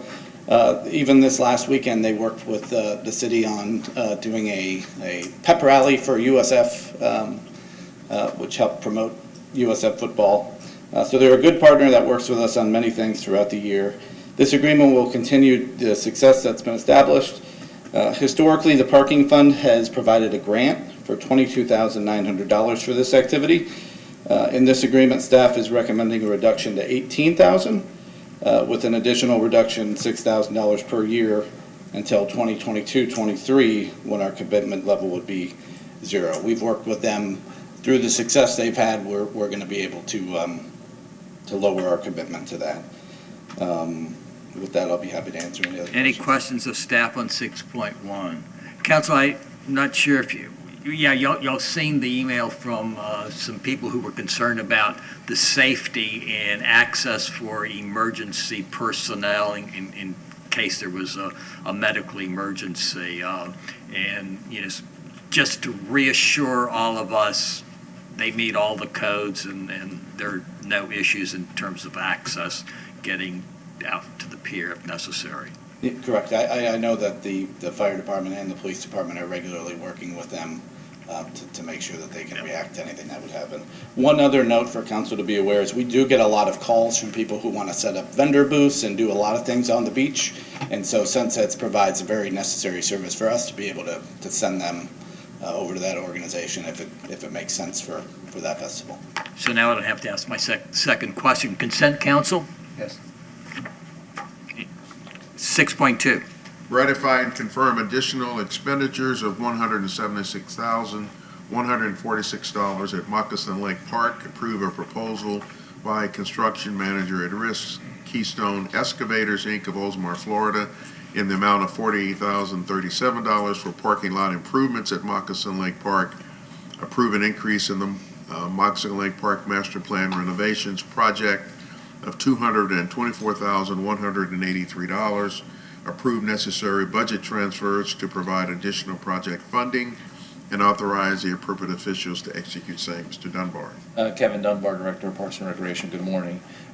Trying to do a couple of things here with this item. First thing is we're just cleaning up some of the funding for some projects that have already been completed and funded out of the city's either R&R CIP budgets or capital budgets, and just moving everything into this project, which is where the ratify and confirm comes from. The second issue is that we've been extremely successful at Moccasin Lake Nature Park since we've reopened, and the grass parking that we've installed because of consistent heavy utilization, especially during the raining season, is failing, which of course means it's mud and things like that. So the other part of this item would be to approve the contract with Keystone to allow us to go in and pave 20 parking spaces in the facility. So with that, I'd be happy to answer any questions. Any questions of staff? Mr. Hamilton. Is it, blacktop pavement, or it would the concrete, for lack of a better term, concrete mesh that allows certain, dirt and for drainage and everything? Would that work in this parking area, or? Probably because it's staying wet. We've had limited success with that project or product at other facilities, because as you know, on park property, we are able to do grass parking with paved drive aisles, but it's so shady and there's so much vehicular utilization because of all the different groups that are utilizing it, that we feel this is the best, cleanest approach. Any other questions of staff on 6.2? I had one, but you just answered. Okay. The other question, is there a reason this can't go on consent? There's not a resolution. I don't like putting ratifying confirms on consent. Okay, it is ratifying. Yeah. Okay. Mr. Albritton? Okay, the 176-146, is that does that include the 46 or the 48,000? That's Or is that- that just, That's what we've done so far. that's what you've done so far? So the 224,183,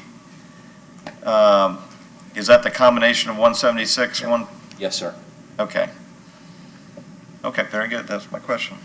Mr. Albritton's calculator wasn't working. Yeah, I started doing it on the paper, and I'm like, better ask the question. I'm running out of time.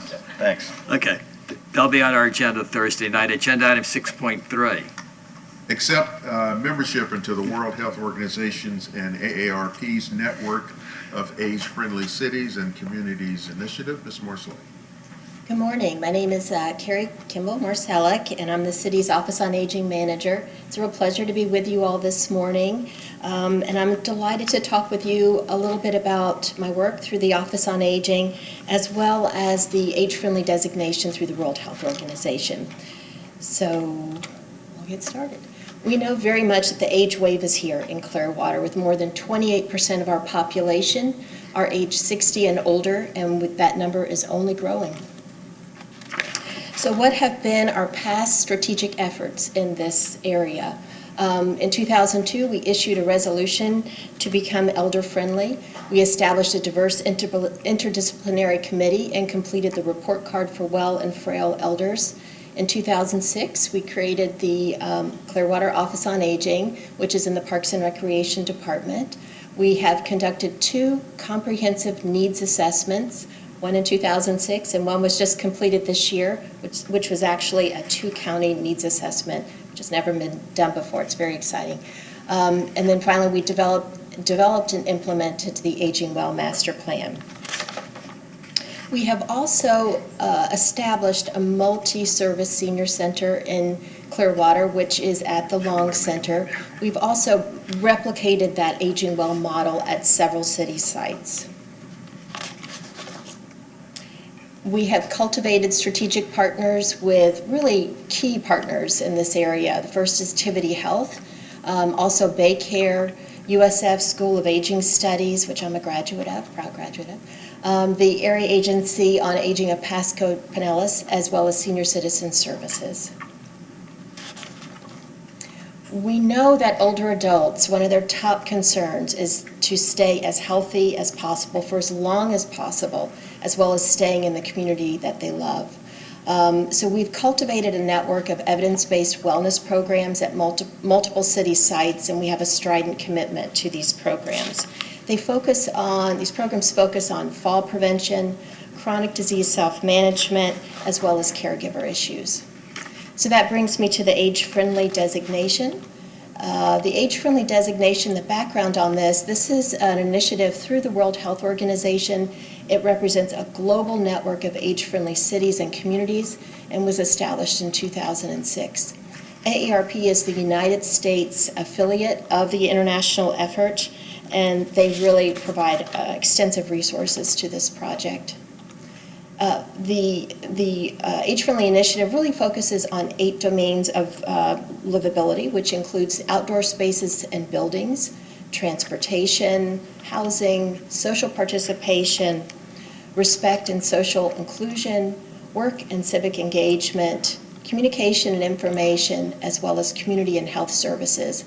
And all of these components work together to create a vibrant, age-friendly community. And they benefit people of all ages, which is a very important part of this process. This process is a 5-year process, a 5-year commitment. Years 1 and 2 involve planning, which we will involve older people in this, certainly. Conduct an assessment, which, as I mentioned, we just completed, so we're ahead of the game, which is great. Develop an action plan, and then identify key indicators. Years 3 to 5, we will implement this plan. We'll monitor these key indicators, evaluate progress, measure progress, identify successes, remaining gaps, and submit a progress report.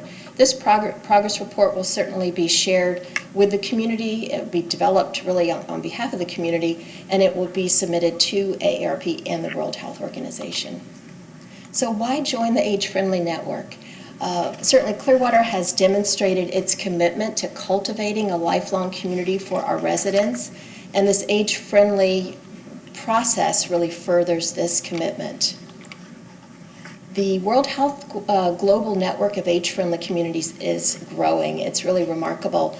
And through this network, it really fosters the exchange of knowledge as well as mutual learning between cities and communities on a worldwide basis, which is exciting. And the age-friendly process, one of the key parts is how we will engage the community. We're going to utilize proven and diverse methods to engage older adults in the process, which includes the comprehensive older adult assessment, focus groups, community forums, expert interviews, as well as exploring new methods, which is the whole point of joining this type of network. Our contributions to both the network as well as to the community, we hope to truly contribute through the strategic expansion and adoption of these age-friendly practices in these 8 domains of livability to get towards our desired result, which is to ensure that Clearwater is more inclusive, accessible, and thriving for people of all ages. And with that, I'm happy to answer any questions that you have. Mr. Albritton. Is 28% like high compared to nationally? It is high. It is high and it's growing. So 28% is high. And you see that the 28% of our population also represents baby boomers. And so we predicted this, 10 years ago. We saw the trend, which was really why the Clearwater Office on Aging was created within the city government 13 years ago. So it is high, and that's why we've been working towards these issues, working on these issues for a long time. And now it's time to continue to focus and really see how do we move everything forward in all 8 domains. Good question, thank you. Any other questions, Council? I should have saved my Respect the Elder Day comments for you, Ms. Marsalek. Is there some way where we can track how many people who are centenarians who are over 100 and older in Clearwater? There is a national research group that tracks them nationally, and I know I was fortunate. I've known several of our centenarians in Clearwater, but we can definitely make better efforts to make that public if they want to be public. Right. Yeah. For those. Many centenarians are just living their lives and just having a great time, in all honesty. And then others really love to have a more public persona. Well, let me suggest this for next year. We'll do that. Apparently in Japan, it's the 3rd Monday of September that is the Respect the Elder Day, and where they honor the people who are over 100. So maybe, in the future, we can look to doing that here in Clearwater. That would be great. Okay. Yes. Consent on agenda item 6.3? 6.4. Approve a 1-year agreement with Juvenile Welfare Board and the City of Clearwater for funding youth programs. Approve a first quarter 2019-2020 budget amendment of $453,032 in special program 8181-99872 Coordinated Child Care Ross Norton, and authorize the appropriate officials to execute same. Ms. Clayton. Good morning, Sandy Clayton, Recreation Division Manager with the Parks and Recreation Department. In front of you is our annual agreement with the Juvenile Welfare Board to provide summer and after-school program services at our Ross Norton and North Greenwood Recreation Centers. The Charting the Course for Youth program is developed to ensure we incorporate exercise, academics, and nutrition-based programs with the goals of achieving school success, increasing social and leadership skills, as well as encouraging healthy lifestyle choices. Excuse me. The grant also funds a program with Bel Air Elementary School, providing swim lessons for all of their students in a partnership between the school, the city, and the Juvenile Welfare Board. And with that, I'll answer any questions you have. Any questions on agenda item 6.4? Consent? Thanks, Ms. Clayton. Agenda item 7.1. Approve a contract with the Pinellas County Sheriff's Office, Lawton, Florida, in the amount of $531,419 plus contingency of $30,961 for forensic crime scene processing, latent prints, property and evidence storage, and Pinellas Juvenile Assessment Center services during the 1-year contract period commencing on October 1, 2019 through September 30th, 2020, and authorize the appropriate officials to execute same. Chief Slaughter. Morning, Mayor and Council. Chief Daniel Slaughter with the Police Department. As the City Manager has stated, the services have been purchased by the City of Clearwater with the Pinellas County Sheriff since 1994. This is an annual renewal agreement for our next fiscal year. The total cost of this agreement is proposed as $531,419. This includes forensic crime scene processing for 1,100 cases at a rate of $238.93, latent fingerprint examinations for 1,200 cases at a rate of $87.53, property and evidence storage for up to 10,000 items at $12.33 each, and the screening of 475 juveniles at a rate of $84 each. Additionally, this will provide a contingency fund in the amount of $30,961 in the event the department were to use any of these in excess services, and it would be just a prorated purchase from there. And the contractual agreement reflects an increase of 2.8% over the previous year contract. I'd be more than happy to answer any questions. Any questions of the chief on agenda item 7.1? Mr. Hamilton. Chief, for the unit cost, 1,200 cases at $87 each. Are the unit costs in line with what they were last year, or have they gone up? Last year for latent fingerprints, it was $85.27, so it reflects an increase of 2.3% for that particular service. The forensic processing went up by 2.9%. The property and evidence storage is up 3%, but the juvenile screening rate stayed the same. Any other questions, council? Consent? Yep. 7.2. Approve an agreement with Exxon Incorporated of Scottsdale, Arizona, in the amount of $917,068 for Taser 7 equipment, licensing, maintenance, and training in accordance with City Code of Ordinances, Section 2.5641D, other government entities bids, and authorize the appropriate officials to execute same. Chief Slaughter again. Good morning again. The police department first equipped our officers with tasers back in 2003, and the most recent update of the device was in 2015 when we went to the X26 model. The devices have about a 4-year cycle. The X26 models are coming to the end of their useful life, and the department is seeking to replace them. We seek to purchase the Taser 7, which is a more accurate and establishes a more consistent and effective connections with a target. The Taser 7 device has 2 cartridges in it that are ready to deploy, a distinct improvement from the prior device, which only had 1 cartridge, and if you were unsuccessful with 1 cartridge, you had to manually change the cartridge and add the second one before you could redeploy. It also has a feature called Adaptive Cross Connect, so if you hit a target it has 2 barbs. If one barb hits the target, the other one misses, and then you fire your second barb, and just as long as one connects, it'll work in conjunction and end up effective the target. This contract includes 255 Taser 7 devices, plus holsters, batteries, instructor training, end-user training, online training, and virtual reality training. It also will include 8 training cartridges a year and unlimited duty cartridges. By state standards, we're required to actually fire training cartridges every year, so that had been a previous expense that we had covered by purchasing the training cartridges. The Taser has become an effective de-escalation tool. Absent officers having this tool, they would have had to revert to other devices, which would have been a collapsible baton or pepper spray or even some other type of force that could potentially cause more injury to the officer or to the subject that the person's trying to get under control. We deploy the Taser about 50 times a year. Historically, the device on national statistics, and ours are in line with national statistics, is effective about 65% of the time. We attribute that to that missed barb that we have just talked about a few minutes ago, and we believe this adaptive cross-connect feature will increase that effectiveness and reliability of the device. This pricing was included in this agreement, was previously competitively solicited and obtained through the National Purchasing Partners, a national resource for public entities and similar public solicitations, and the city is a participating membership for those partnerships. The cost for this fiscal year is $179,265 plus a contingency of $20,734 for 255 devices. And the 4 subsequent years of service and support will be estimated to be $179,265 for year 2, and then $179,268 for years 3, 4, and 5. Why they had to add $3, I don't know. But more than happy to answer any questions. Questions for staff on agenda item 7.2. Mr. Bogois. Thank you.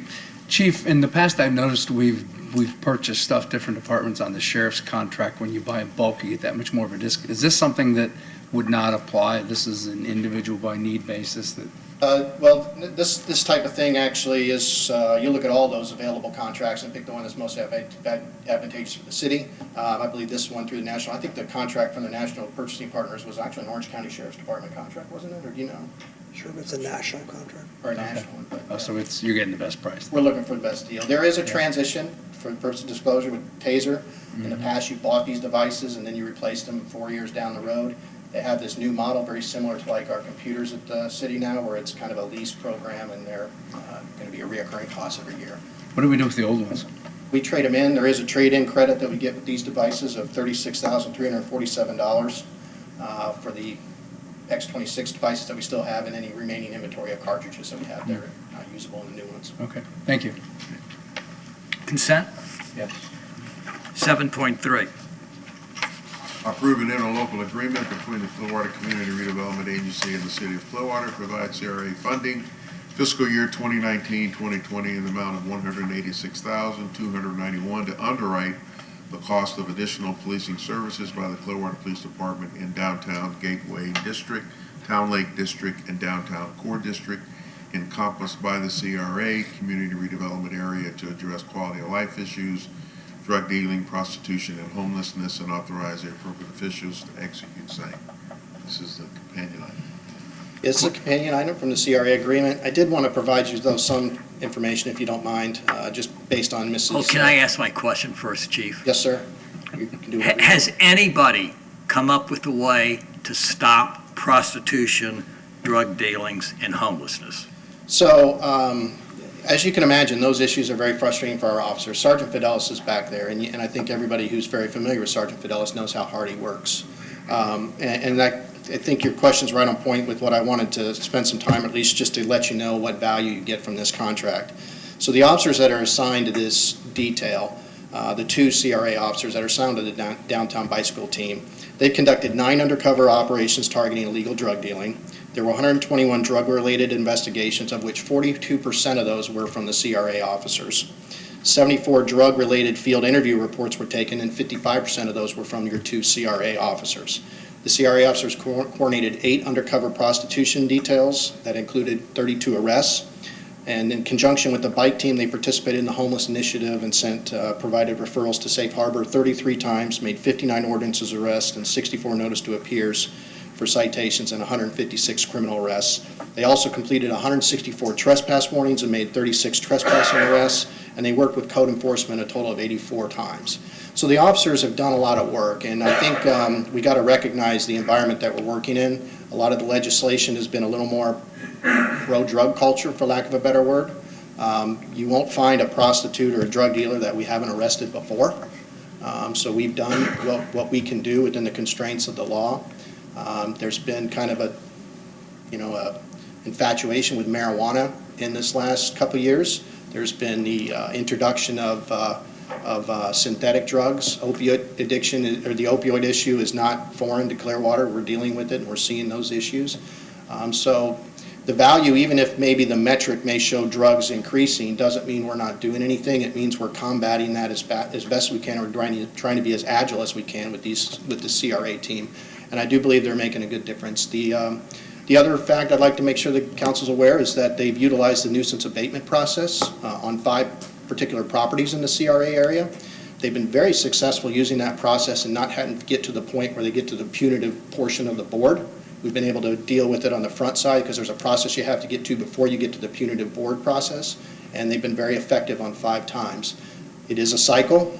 These are rental properties, and if you have a rental property owner who's not screening his residents, it becomes very problematic for us. We've also done numerous search warrants. I didn't bring the number of search warrants we did, but we had shared it, I think, with Dr. Kunda because he had some questions about some particular properties. But we've probably done in the nature of 4 or 5 search warrants, and I think we just did one 2 weeks ago. So I think hopefully that answers your question, that we are working as hard as we can. No. No, it was a yes or no. You sound like an elected official. Has anyone to the best of your knowledge, has anyone solved the problem so that there's no prostitution, no drug dealing, no homelessness anywhere in a community? Not within the constraints of a democratic society. Still sounds like an elected official.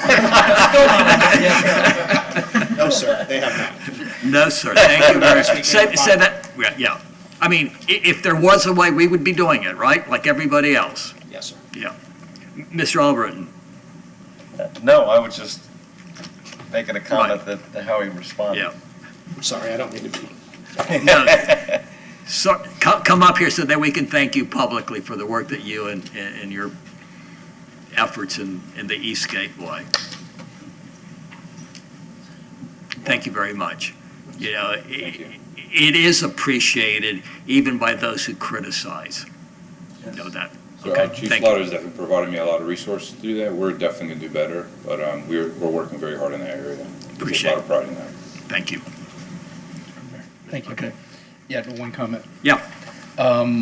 So just not including the drug arrest, prostitution, or anything else, I noted that in ordinance violations involving homelessness, 156 arrests for the year. So that's, if I did my math right, that's like so to say that we're not addressing issues in all arenas, I mean, that's one arrest, in my math, is that like one arrest every 2.5 to 3 days? Something Oh, like that? I'd probably be surprised if they didn't process a criminal charge once a day at the very minimum. Yeah. And that's just for those kind of, those particular type of ordinances. And the trespassing arrests, they fit within the same context, I think, of what you're talking about. And then the drugs are an issue too. We've been combating some drug issues even downtown in Station Square recently. And so it's got their full attention, and they're very active. It's not that we're not doing anything, it's just that it is an ongoing, continuous problem, and the citizens just need to look out your window and see what's going on, because we are making every effort to try to. There's just not a lot of stomach to do any serious incarceration for people with drug issues. Yeah. And, you know, it's going to get worse. I hate to tell you, I'm fearful it's going to get worse as this infatuation with marijuana continues. You know, you may see it legalized, and everybody will think that sounds great for the person who wants to maybe smoke once on a Friday night. But instead, you're going to have some teenagers who live next door to a mom with 3 kids, and she's going to smell marijuana all day long, and she's going to be upset about it, and she's going to yell at us. So in your assessment and arrest records, I didn't look at the data, is there more of a problem in the downtown, and this is everything, drugs, prostitution, is there more of a problem in the downtown core, say west of Missouri, or east of Missouri towards the Gateway? I would say that east of the Gateway is probably more of a drug issue, and your homelessness issues are probably more significant west of Missouri.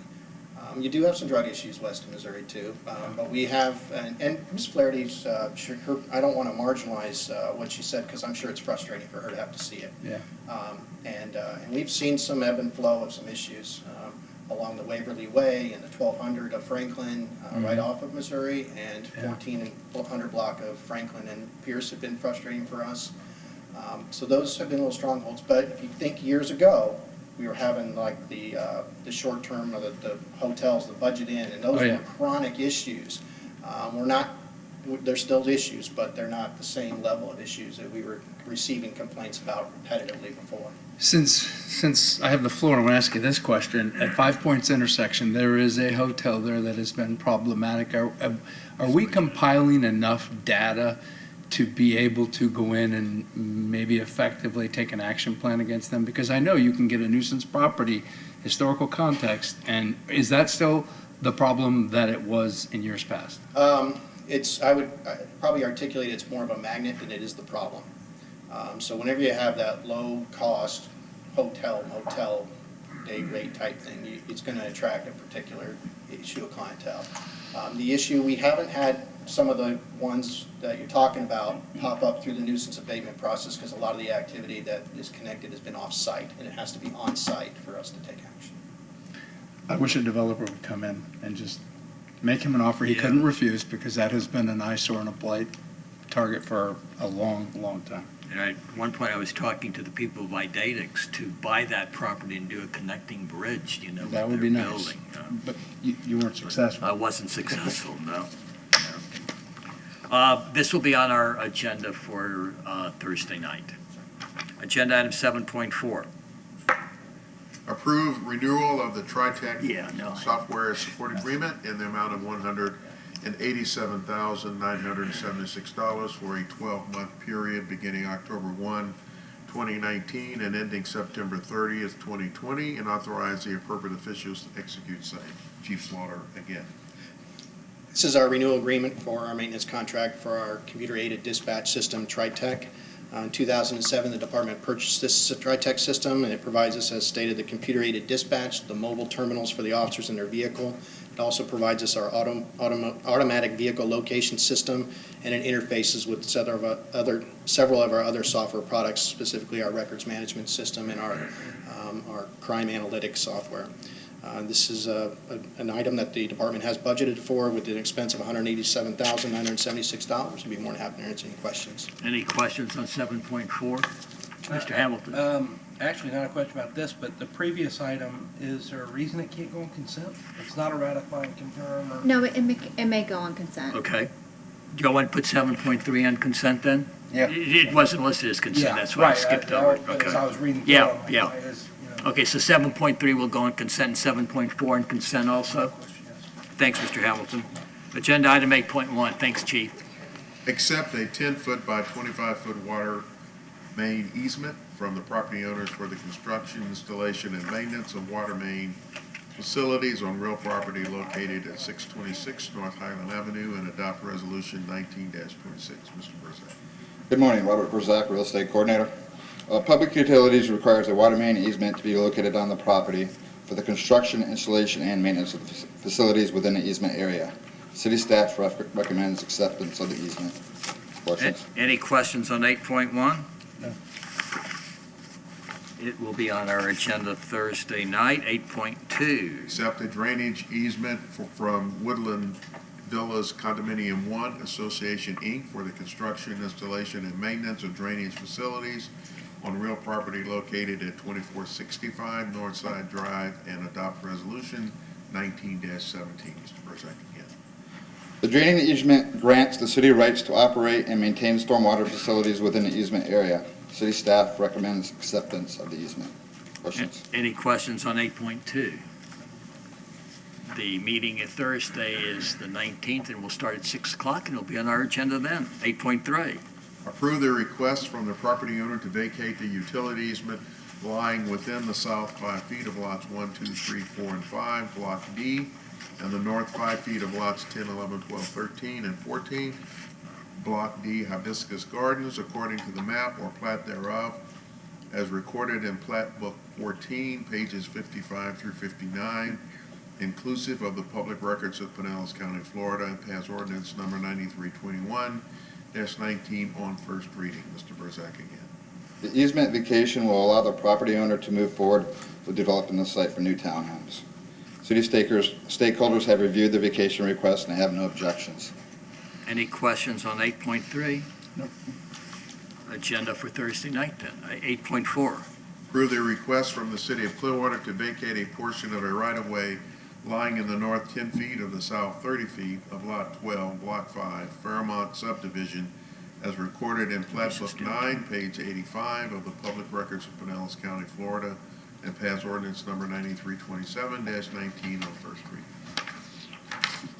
The portion of the right-of-way being vacated is not necessary for municipal use and is deemed to be in the best interest of the city and the general public that it be vacated. City staff have reviewed and recommend the vacation. Questions? Any questions on 8.4? We'll have that on our agenda Thursday. Thank you. 9.1. Approve an interlocal agreement between the Clearwater Community Redevelopment Agency and the City of Clearwater to provide CRA funding in fiscal year 2019-2020 in the amount of $99,640 to underwrite activities in the Clearwater Main Library that support community learning in the areas of science, technology, engineering, and math, entrepreneurship, and small business growth, and authorize the appropriate officials to execute same. Ms. Obermeyer. Thank you. Jen Obermeyer, Library Director. Good morning, Mayor and Council. This is a companion item to what Ms. Thompson reported on during the CRA meeting, and I'll be happy to answer any additional questions you may have. Any questions of the Library Director? Okay, we'll put 9.1 on consent for Thursday. Council, let's go ahead and take our recess and reconvene at 11 o'clock.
Yeah, she's here somewhere.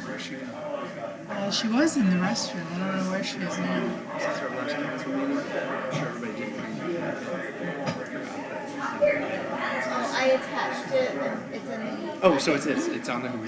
Staying age-friendly list to the city council. How do you want it?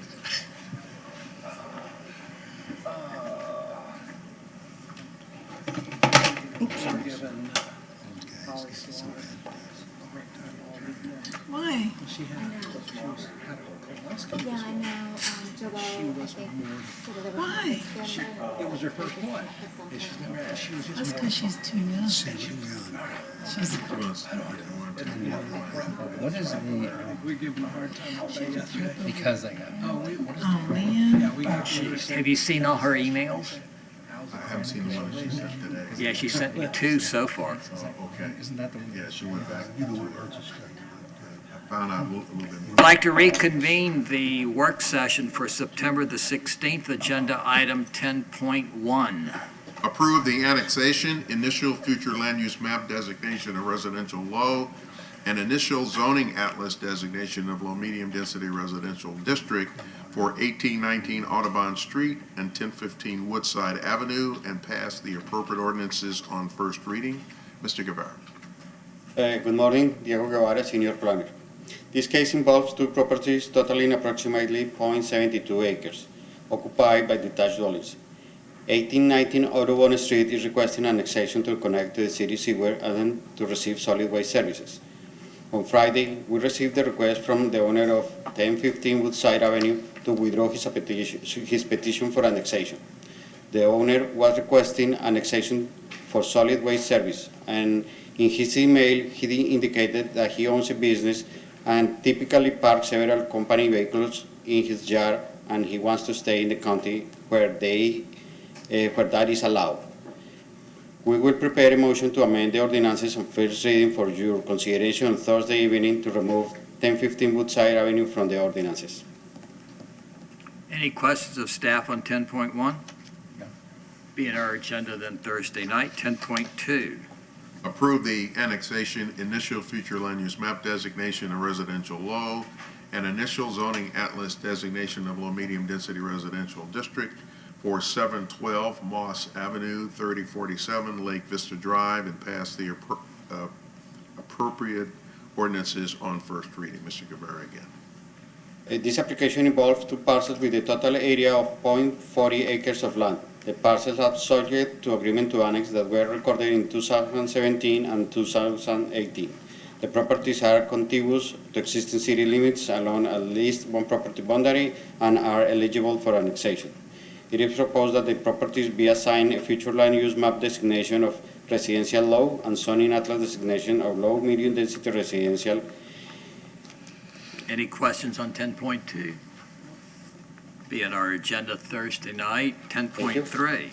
Approve the First Amendment to an existing hotel development agreement between Decade Sea Captain LLC, the property owner, and the city of Clearwater for property located at 40 Devon Drive, which replaces Exhibit A to provide an updated legal description and replaces Exhibit B to provide new conceptual site plans and elevations, reduce the overall height of the proposed hotel building, add a detached dwelling to the portion of the property within the low-medium density residential district, and adopt Resolution 19-18, and authorize the appropriate officials to execute same. Mr. Perry.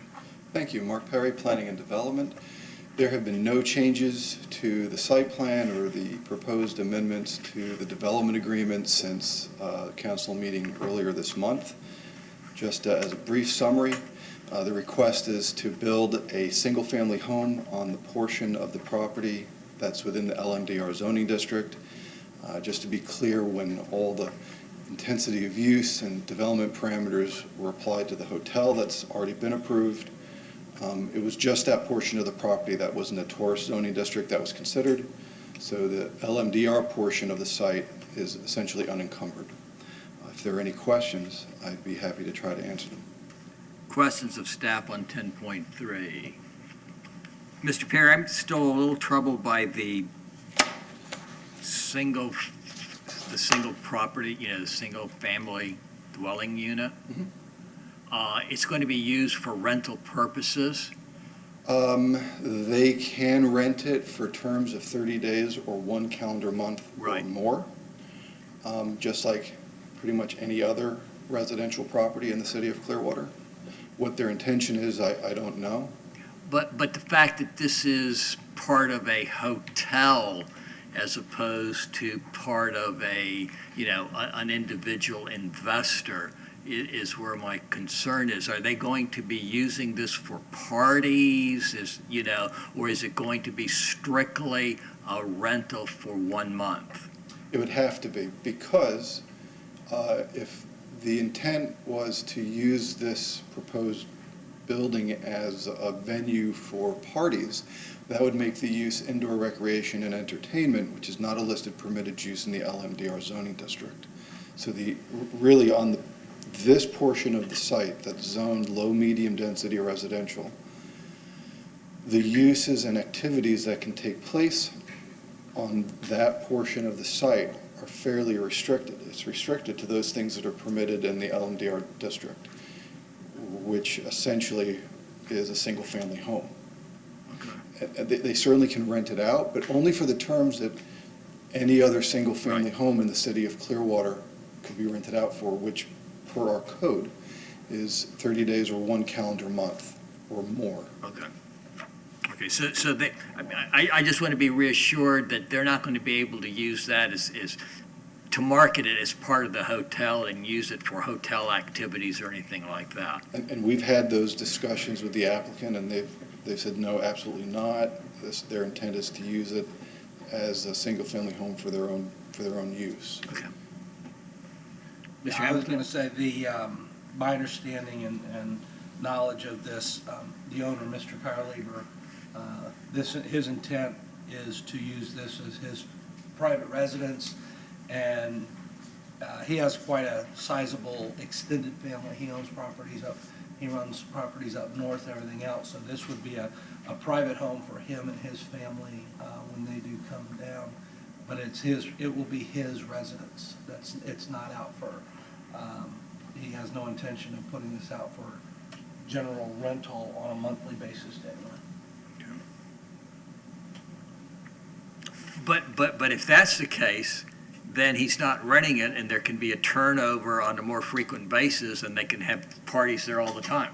Well, technically, yes, but you're talking about a single-family residence on the property, owned by the owner and occupied by the owner, and only people he allows. Now, I can tell you, given that situation, he's not going to allow people in that house to disrupt his hotel operation with parties and that type of operation. I just can't believe that would be tolerated by him or appreciated by the guests in his hotel. So, that's one of those, it's technically, yes, it could happen. In practice and in application, I have no question that it will not be an issue. And technically, that could also happen at any residence in the city of Clearwater. But that's my point. Sure. The one complaint that we get over and over is that these houses are used for parties and they disrupt, the entire neighborhood. And this property is going to be right next to a neighborhood. Absolutely. They abut. So I just want to try to get that out there so we can have some clarification. Sure. Any other questions on 10.3? It will be on our agenda for Thursday night. Thanks. Yeah. 11.1. Approve a contract purchase order to Oracle America, Inc., Redwood Shores, California, for the period of October 1, 2019 through September 30th, 2020 for software maintenance at a cost not to exceed $294,000 in accordance with Section 2.5641B Code of Ordinances, sole source, and authorize the appropriate officials to execute same. Mr. Mayor and Kayleen? Third item. Third item, okay. Mayor, Council, Dan Mayer, IT Director. This is maintenance for some of our Oracle-based software, including databases, our asset management tool used in utilities, and as well as our payroll system. portion of this will be going down, we hope, significantly by next year as we implement the new Munis payroll system. So hopefully this will be the last year at this dollar figure. Any questions of staff on 11.1? Consent? 11.2? Authorize the piggyback state contract for public safety communication support equipment in the amount of $104,600 to Zyvix Systems, Inc. of Littleton, Colorado, pursuant to Clearwater Code of Ordinances, Section 2.5641D, exceptions to bid, other governmental entity bids, and authorize the appropriate officials to execute same. Mr. Mayor, again. Yes, this is for the specialized cube equipment that's going to go in on our backup call center. For years, the city hasn't really had a resilient call center. In certain storm situations, we have to evacuate the main police department, which is our call center for 911. And the new call center that was built with the EOC expansion at Station 48. It will handle 6 call takers and 3 dispatchers and be fully functional call center. Any questions on 11.2? Consent? 11.3. Authorize the piggyback of NASPO contract number ADAPO161310651, software value-added reseller services, OpenGov, SHI International Corps of Somerset, New Jersey. Initial term amount of $97,500 with 4 one-year annual renewal options pursuant to Clearwater Code of Ordinances, Section 2.564D, exceptions to bid, other government entities bids, and authorize the appropriate officials to execute same. Mr. Mayor and Ms. Council. Mayor and Council, this is an expansion of a software module with a product from OpenGov. OpenGov provides our online budget presentation. It's fully ADA compliant, and it meets the state requirements for publication of the city's budget. With some of the problems we had with ADA compliance, or that have been challenged across the state, our budget book, when we put a PDF out there, created a number of challenges for us. And as it relates to the capital improvement budget is really why we're buying this. This not only solves our ADA problems with the capital improvement budget, but it also modifies our internal processes for the development of that budget with the departments. And we'll get rid of a lot of excess paper and time, and I'll let Ms. Castile explain some of the differences there. Hi, Kayleen Castle, Budget Manager. So this is an extension of the agreement we have for transparency and reporting currently with OpenGov, and we're adding a connectivity with our general ledger and accounting software to pull that data automatically. With that, we'll be collaboratively building the capital budget, the 6-year plan, with a central and secure location that all departments can work together in that one central location. It will be the process for the 6-year plan, so all of the planning, and it will create new budget reports and a budget publication. So our entire budget document that is done manually with Word and Excel will be created in a collaborative fashion and pulling directly from the general ledgers to eliminate a lot of errors that we have with that manual process. We're also adding a operational performance. We'll be creating dashboards for every department, so they'll be able to review and track their budget and performance metrics with these 2 additional products that we're adding. Any questions on 11.3, Mr. Condon? Is this a cloud-based system? Yes, it is. And is it protected from ransomware? As much as anyone is protected, yes, it is. Mr. Albrecht.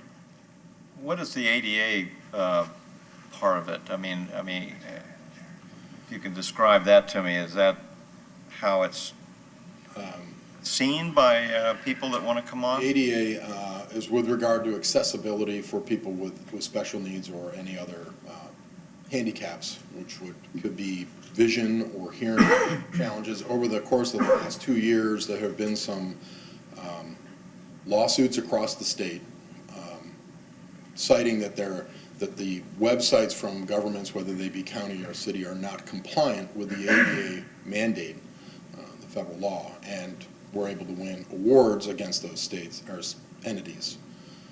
And then they would just move from entity to entity. So it's very easy for someone to go to our website, look at all our documents, and if they can identify just a few that don't have are being capable of being read automatically and complying with the ADA standards, they sue you. We are very close to fully compliant, about 90%, 80 to 90%. Joelle's group does an outstanding job in public communications of tracking all our documents and all the features for compliance. We're very sensitive to the software systems we buy and are posted and whether or not they're ADA compliant. But it is a challenge and it's ongoing. And the expectation of the public is enormous, and we really don't want to back away from being transparent. We work very hard to put as much information out there as possible. So one way is to just turn the switch and say we'll only put the required documents out there and nothing more to eliminate the risk. Okay, that's interesting. Thank you. Let me amplify on that just a little bit. Most of the challenges that cities have received across the state are from individuals who don't even live in the city limits of the community, but they have found that that's a way for them to make a quick $10,000, because some cities would rather just go ahead and settle and pay a fine than doing what we're trying to do. So we appreciate the work that's done.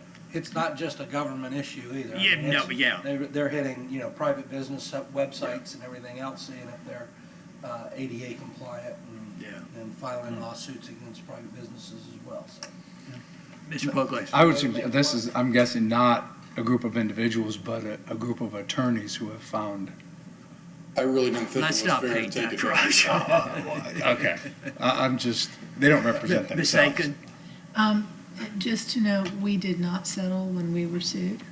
And so we have, our motion to dismiss was granted, doesn't mean we won't get sued again.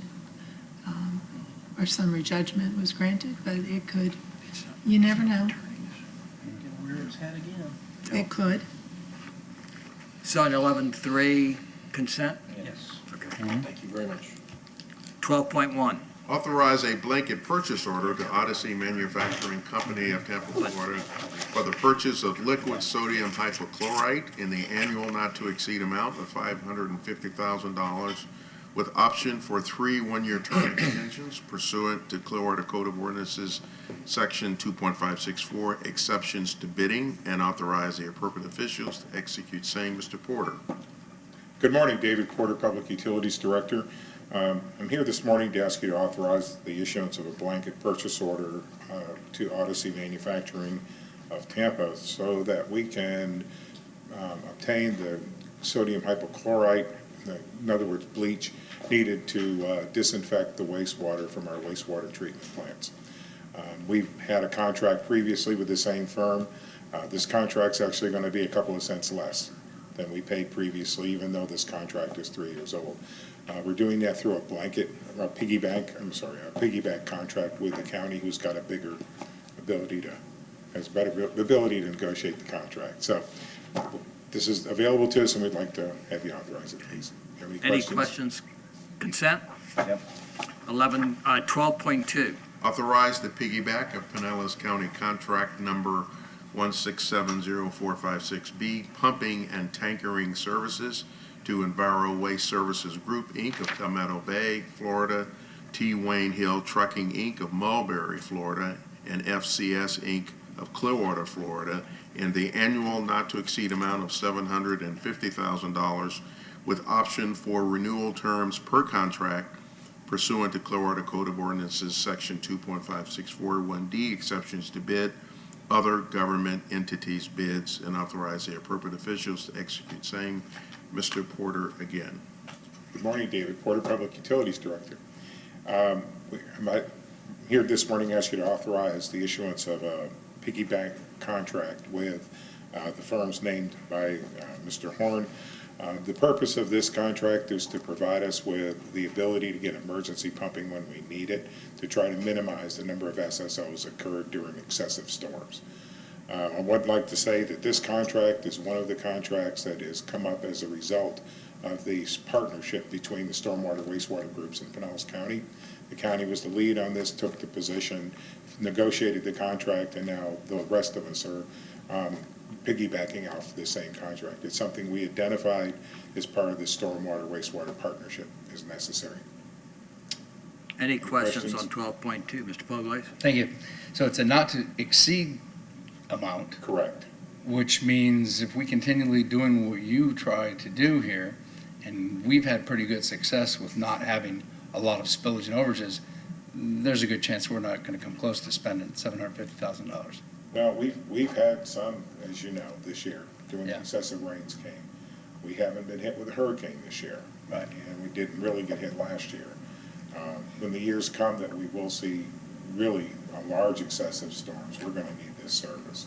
So hopefully we won't spend much of this, but when it's necessary, it's necessary. Okay, thank you. Mr. Hamilton. This is a budgeted item. This is a line item, budget item for your department, correct?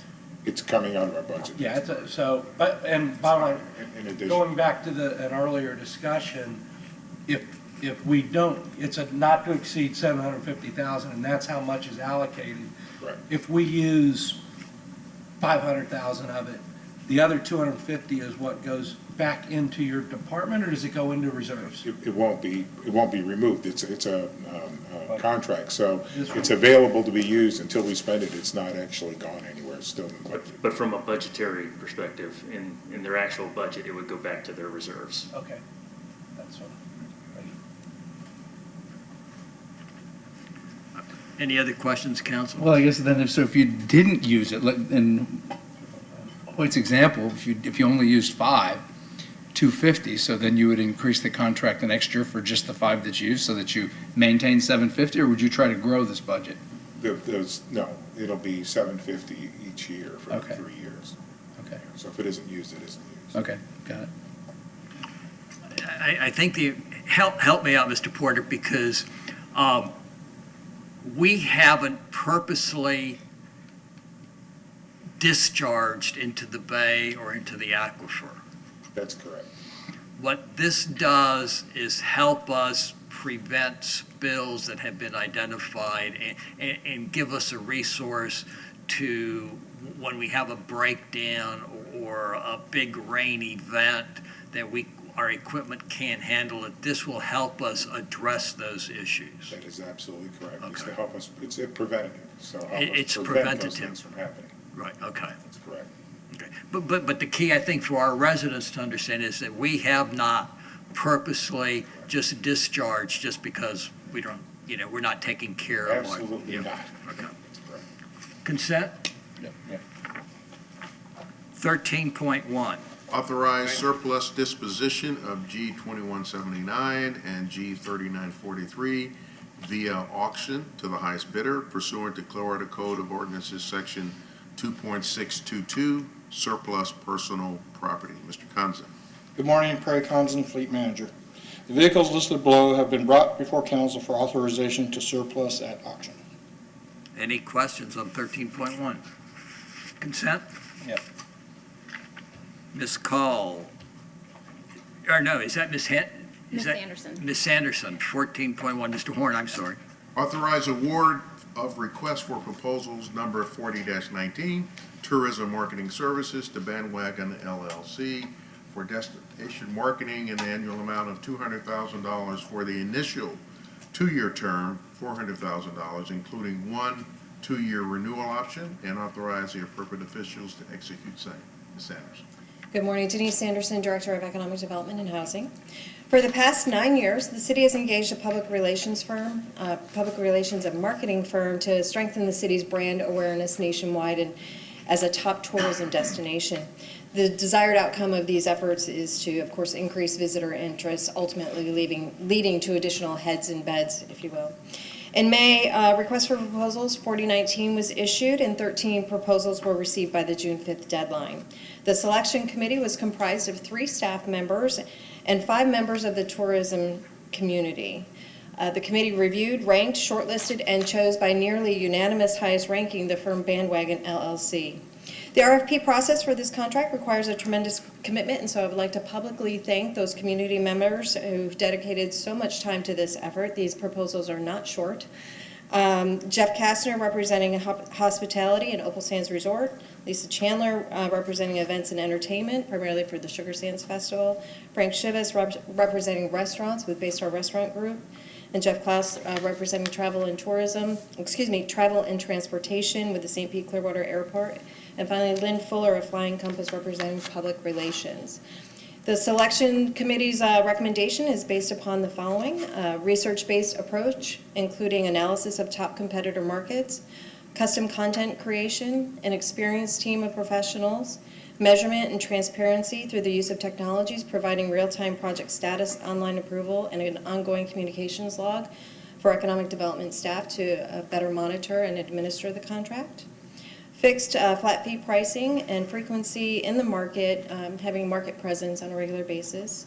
And then finally, a shortened onboarding process. And that process is shortened because the principles of Bandwagon are familiar to us all. They are formerly with the organization called HUB, which was a subsidiary of J. Barrow and Associates. The scope of work for year one of the contract, which is in your packets as Exhibit A, includes in-market press trips, website design, development and hosting, as well as content management, custom content creation and marketing of that content, stakeholder engagement and communication, and account management services, strategic planning, and ongoing evaluation of deliverables. Staff is recommending approval of the 2-year contract with an option for 1 2-year renewal in the amount of $200,000 annually, subject to the terms and conditions contained therein. And funding for the contract, which is set to begin October 1, is in the Economic Development and Housing fiscal year budget. Happy to take any questions. Questions on 14.1? Mr. Corey. Cart. Yes. That had been working with us. Is he part of this new group? Yes. Because I saw he's not the managing. Is he going to be handling this account or somebody else? He is going to be handling the account as he did under his previous role. In market will more often be Kylie Mills, who, again, in her previous role did the same. So she has transferred as well. He is one of 4 principals in this firm. Okay. To answer your question. Good. And then with the I guess it's okay to say, with the 2 chambers coming together and operating as one, will that will help us do the marketing even more so now, or? I believe absolutely. In fact, Corey and his team were hired by the Chamber's Joint Committee, the Transition Committee, to lead their brand development efforts and their transition under that. So he's been involved since conception with that new organization and will continue to be a part of that as he was under the regional chamber managing some of their in-market branding. Good. He's done a good job. Is this going to go on our agenda then for Thursday night? It can be placed on consent. It can be placed on consent. Okay. Mayor, I'll mention that Corey is intending to be here on Thursday night should you wish to have him speak, but happy to have it go on consent. Well, is he flying in special? He is flying in. I won't say he's flying in special. I'm sure he has other work to do. I don't want him to charge us for the trip. We get no out-of-pocket expenses for that. I believe he has other business here in the community. Okay. Do y'all want to have him come? Well, yeah. In the past, thank you, Mayor. In the past, I appreciate the public process and engagement to get to this point. And I'm just scrolling through this roughly 70, 80-page RFP response. But if he's going to be here, it would be nice to take that 80-page summary and let him do the highlights of what he's going to do different or maintain, just to. Okay. I mean, not necessary, but we've had presentations in the past. I think it would be good to, Shall I ask him to be prepared to do a presentation of some sort to address your interests? A 5-minute presentation. Yeah, half of what this is. Okay. Or a third of what this is. I'll be running the stopwatch. You can introduce him, and he can take 5 minutes. You got it. 3 minutes. Okay. 3 to no longer than 5. You will. I haven't even hit the bottom of the proposal yet. Now, Ms. Call, agenda item 15.1. Approve the 2020 City Council meeting schedule. Council members, in your agenda packet provided a listing of the council and work session dates. The only meeting exceptions that we have right now are the February 17 work session has been moved to Tuesday, February 18 at 9 due to President's Day. October 15 council meeting has been moved to Wednesday, October 14th due to Jazz Holiday. And right now, the Florida League of Cities have not scheduled either their annual conference or the legislative conference. So once that is scheduled, and if there is a conflict, I will bring it forward to council. The Jewish holidays? No conflicts No with any conflict. holidays. Okay, very good. Okay, consent, Yes. even though you didn't put consent on this. I never place my items on consent, Okay. just in case. Mr. Horn, or do you have a report for us on pedal pubs? What I have, Mayor, is you all have had copies of the Pedal Pub memo, and what I am really looking for here is to get some indication as to, as a corporate body, whether you all are interested in us in moving forward with the items that are in it. Most specifically, the recommendation, if you're interested, is for us to do a pilot program. Questions, council?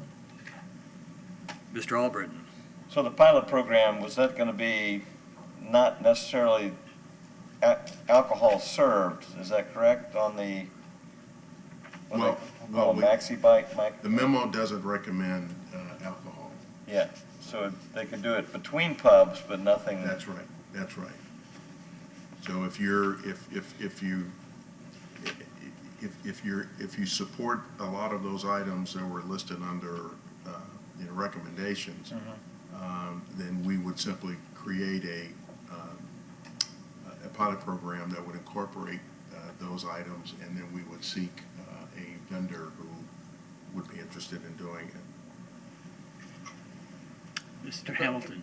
Would the selection of the vendor go through an RFP or just, I know there's one individual that's very interested in this. Have we spoke with him about, because I think the bullet points in the memo are very spot on and where we need to be if we're going to allow this operation to take place. These things need to be adhered to and followed. And have these bullet points been submitted and discussed with this individual, or where do we stand on that? Because we had a number of people, not numbers, several that expressed interest, we didn't really give anybody any preferential treatment, although there is one vendor who is already operating a pedal business in St. Petersburg.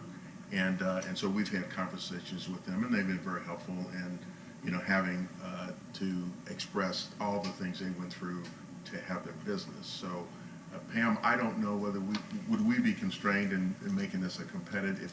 If we wanted to do the pilot, I don't think we would have to make it a competitive process, would we? I think you typically would. For a pilot, not a. Yes. I mean, I don't think you're not paying them anything, right? No. If you don't want to be competitive, but I'm not sure why you wouldn't solicit anyone who wanted and then pick one. It's up to you. Mm-hmm. Okay. Is there more than one vendor who provides this in the area, or is it just the one in the area?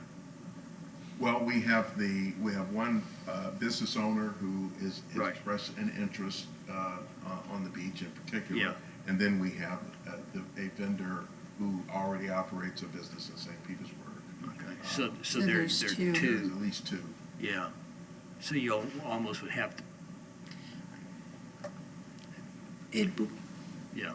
The memo calls for an application process, not necessarily an RFP or an RFQ, but an application process for whatever that looks like. Well, I think we should open it up to give more, as many interested in at least applying.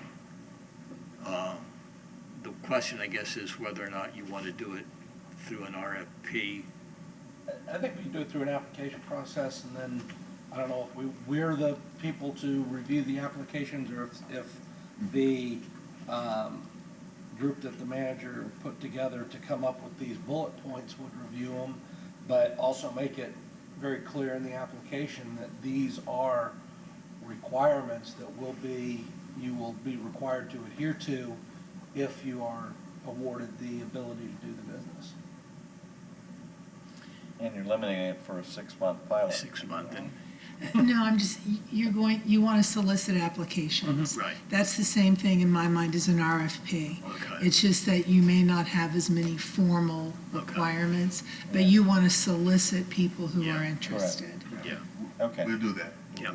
Now, I think, just so that there's no confusion, because on social media, there was already a report that we've approved this business, this operation on Clearwater Beach.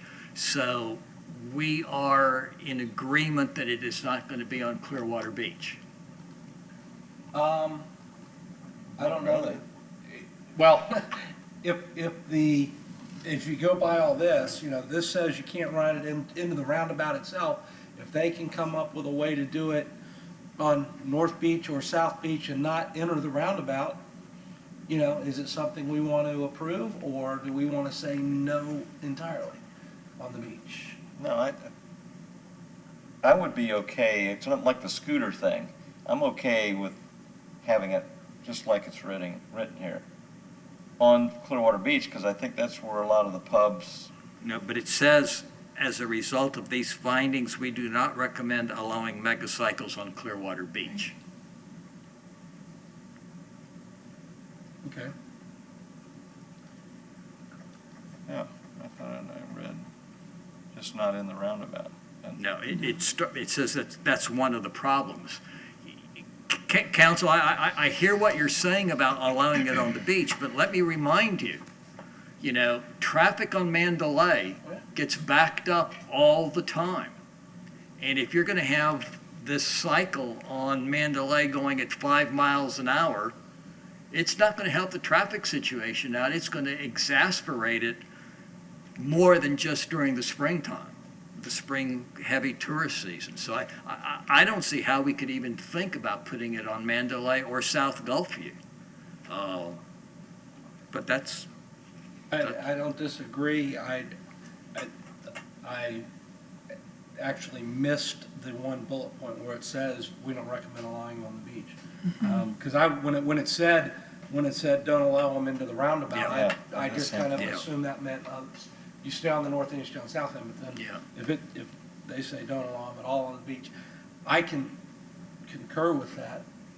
Just because it will create a traffic issue. Yeah, and the reason that recommendation is there is to address the traffic congestion issue. Yeah. On balance, then the feeling was. Yeah. And with the hotels, and their valet parking, causing additional, problems on the weekends. I just don't see that. However, Council, I'm going to question whether or not, and the chief is probably going to get upset with me, but I think in other communities, these megacycles have alcohol served while they're going from place to place. And quite frankly, I don't know why we would allow that to happen on a trial basis, just to see. Because why else would you want to go on one of these things? I know where they get it. Ms. Aiken. If you wish to do that, and it is done in other communities, we would have to change our ordinances. We do not allow open containers on the streets at this point. So it would require ordinance change to do that in order to initiate your pilot program. Okay. Mr. Kondo. I'm thinking that groups like the Clearwater Arts Alliance might be interested in using a vehicle like this to go up and down Cleveland to see the sculptures and painted murals. Would not need to have a can of beer with them.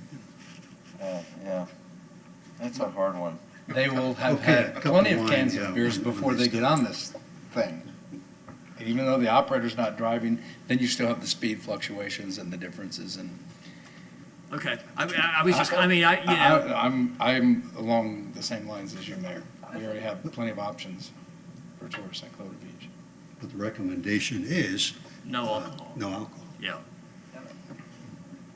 Mr. Hamilton. I think this falls very much in line with the discussion we had at our previous meeting about scooters. We don't want to allow them on the beach. If we want to do a pilot program, we need to be doing it in downtown. However, given the current status of our downtown and the limitations, of our downtown right now, are we even gonna get anybody to bid because of that? But we can put it out there and see if anybody does. Mr. Albritton?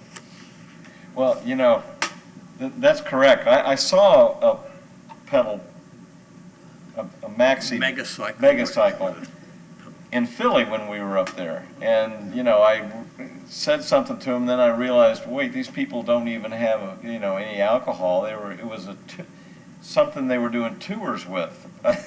I don't know if that would really fly in downtown Clearwater on a tour, but, in Philly, there's a lot of things to look at. But I guess maybe during the day they did tours with it, and then maybe at night you turned it into a pedal pub. But bar crawl. Yeah. Because they still don't drink on those vehicles. Okay. All right. Well, I just knew that they did in St. Pete, so I didn't know if there was any interest here for us to. But, that's fine. We'll go with the memo as written for applications to see what happens for a 6-month trial. Yeah. Okay, Okay? I'm good. Thank you. Mr. Horn, do you have anything further for us? No. Ms. Aiken? No, sir. Mr. Poglace? Yes, sir. Thank you, Mayor. I kind of wanted to take the opportunity to share with Mayor and Council what I found out based upon a concern and interest of a citizen back in early August or maybe the end of July. Mr. Thornsberg came forward with a fence request and found out there was no way to either get a variance. It's by ordinance, and our rules are such that he couldn't do a fence where he wanted to do a fence. And so what it prompted me to do, and I don't know if anyone else has done this either, I didn't question ordinance. I seen how it was written. I seen the logic of why it was written the way it was written. And the biggest concern that Mr. Thornsberg had, as I discovered, because I live on a corner lot also. It's a corner lot problem. And so I began to drive around town, many different neighborhoods, and I took a lot of pictures. Mayor has a packet. The rest of them are actually an attachment that came out sideways, and I don't know how to spin it, so I can put them on the Elmo if you want. But what I found out, and I'm not sure if council's aware of this, there are so many, first of all, in every neighborhood I drove through, there are grandfathered in fences that don't meet our current code. Secondly, there's old fences, many of which are falling down that should be code compliant complaints, but neighbors, unless you call, it doesn't become a violation or one that's enforced. And then the ones that aren't grandfathered in, I found also in every neighborhood, many brand new fences that are not code compliant. And the new PVC, new fence, new wood.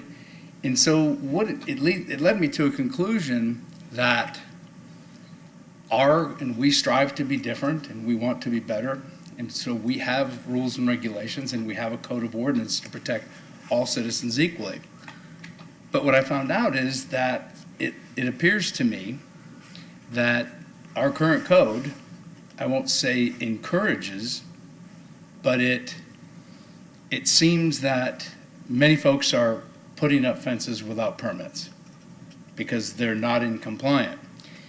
And the issue on a corner lot specifically is that the backyard is just that. It's the backyard by the rear ends, the rear facing portion of the house is where a fence can't go one direction but straight back from the perimeter of the house. And I can show pictures, which is what Mr. Thornsberg wants. He's already got a backyard fence, but to follow the back line of his house to go straight back, there's an additional 30 or 40 feet there on the side of the sidewalk where he could put a fence. And so what I looked at Largo's code and I looked at the county code, and there was a couple interesting things that I found out. It's determining what is the side yard, because in county and Largo ordinance, you can have a 6-foot fence in your side yard and your backyard, but not your front yard. So the question is, what determines the front yard? Can the fence come off the front of the house, the front edge of the house, and then go back to the backyard? Or does the fence have to begin at the rear end of the house and go straight back and not come over. So I noticed that there's a conflict, and a lot of folks are just putting fences up without a permit, because there are violations everywhere. And so what really kind of comes to light is and all these violations are corner lots, by the way. And there wasn't one neighborhood that I didn't find a violation, either because of a new fence or grandfathered in fence. So what we've got is a situation where people with new fences want what their neighbor has across the street. So I just wanted to bring it to your attention. Do we look at it? Is it good enough? Because we've got a situation where if neighbors were to begin complaining, we would have a heck of an enforcement issue for the new fences alone that have been put up without a permit. So the question really is on corner lots, what determines the side yards? Is it the front edge of the house, the back edge of the house? How can they go? And I've highlighted in your packet, you can see that let's see, there's a couple points. 6 foot, for instance, in Largo is 6 foot. You can have it all the way along the rear and the side yard. And they did not delineate, as far as I could tell, where the side yard begins, the front edge of the house, the back edge of the house. And in the county, actually, the county administrator, what they use in the county is a line of sight. So if it's internal to a neighborhood and there's no line of sight loss, and it doesn't impede upon visibility for that intersection, then it's okay. And then in special circumstances, the county administrator has the authority and power to give a variance or to allow it to happen. So I just wanted to bring your attention that we've got a problem in the city that it's happening. It's happening, and there are many violations throughout the city. Mayor, I don't know if you want me to put these on the Elmo so we can see these, or is everybody familiar enough with what we're talking about? Let's see what staff has to say. Okay. Ellen Crandall is here from planning to Okay. provide you some information. All right, well, as you addressed, our fence code, just to give a quick overview of it, it is based on zoning district. So what your front setback, what your maximum height for a fence in the front or side of the rear is first of all going to be based on your zoning district. I think the property in question is zoned LMDR, low medium density residential. That is really our most common residential zoning district. Per our fence code, you can have 6 foot on the side and rear. You can have 4 foot in the front if it's set back for landscaping, or 3 feet. Our fence code does also make provisions for corner lots. There are a few areas in which you could have a greater than 3 or 4 foot fence in the front. One of those in general is for the perimeter of subdivisions. Generally, we see this at the time the subdivision's being created a plat, but you could have a 6 foot fence for the perimeter of a subdivision. More intensive residential zoning districts, such as the medium density residential or the high density residential, can come through a flexibility application. We don't have variances, we have flexibility. So they could come through a level 1 and ask for a 6 foot fence, has to be higher quality. So that's a provision for those zoning districts. And then specifically for the LMDR zoning district, for corner lots, there's 2 specific provisions in the code to kind of help address some circumstances. A lot of corner lots are very variable how they're oriented. If their secondary front is a front for someone else, if they put a 6 foot fence up, who's it directly aimed at? So when you look at neighborhoods, the orientation plays a big part of it, and it's also very variable. So when you're trying to address something that could apply uniformly, maybe it seems like it doesn't apply to everyone, or it could apply more. That's kind of part of the challenge of it. But specifically for LMDR, corner lots if the fence is consistent with the character and the placement of adjacent properties, meaning if the adjacent property also has, is a corner lot, it's oriented similarly, they have a 6-foot fence, they could also, the requesting neighbor could also line up with that.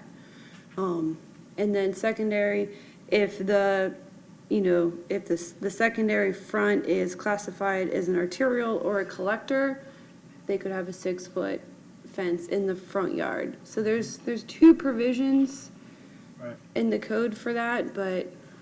Also, if I may, also what I found out was that, I agree, it's a subjective interpretation based on configuration of the lot. But what we do allow is we allow shrubs and hedges as long as they're maintained with no height restriction. So, and I think I found one picture in here where they grew a shrub that was, I think, probably 10 feet high, and then they put their 6-foot fence up behind it.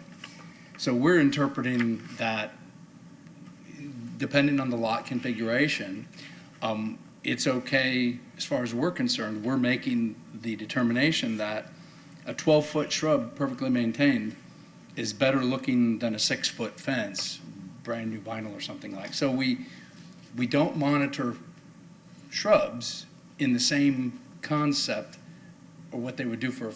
So there are, and I saw a couple of them where they put a fence up behind the shrub, I suppose after the fact. So there's a way to go forward, but it's just that it seems like there's a created conflict with our fence code, and I don't know if there's a path forward, if it's something that maybe the city manager has the authority to in a certain circumstance where. Well, specifically with regard to the resident who has asked for some flexibility, our staff spent time with him going over what he really wanted to do and determined that the only way to accommodate him was to amend the code. So from our perspective, that's a closed issue from where we're looking at. You amend the code if you want to give relief for this individual who wants a 6-foot fence. The second thing is this code was approved in 1999.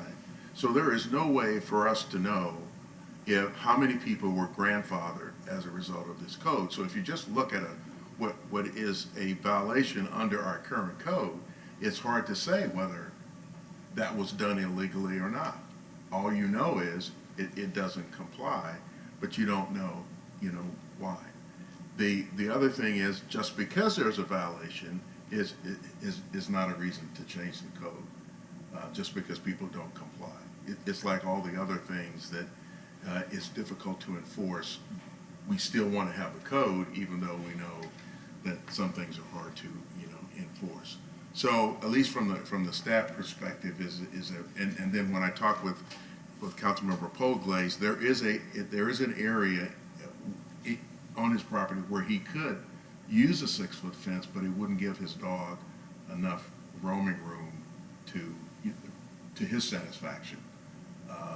And still comply with. Well, and this really isn't for me about Mr. Thornsberg. He alerted me to a situation in Clearwater where we have conflict, and there are several properties that are grandfathered in, and then of course new fences are going up without permits that are in violation. So it just makes me think that if our code was in 1999, the fence code was established, and there are still violations going on currently, do we have a situation that maybe we look at to stop these violations?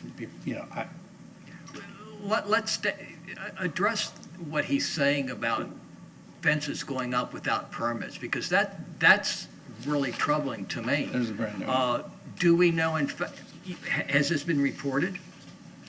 I mean, it's only enforced when someone complains. Well, but that's what I'm saying. Do we know that it is in violation?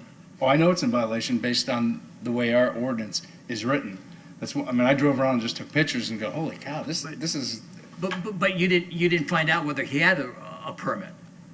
You're just assuming. Well, he wouldn't have got. Well, you're right. I'm assuming he did not get a permit because it's. And that's my point.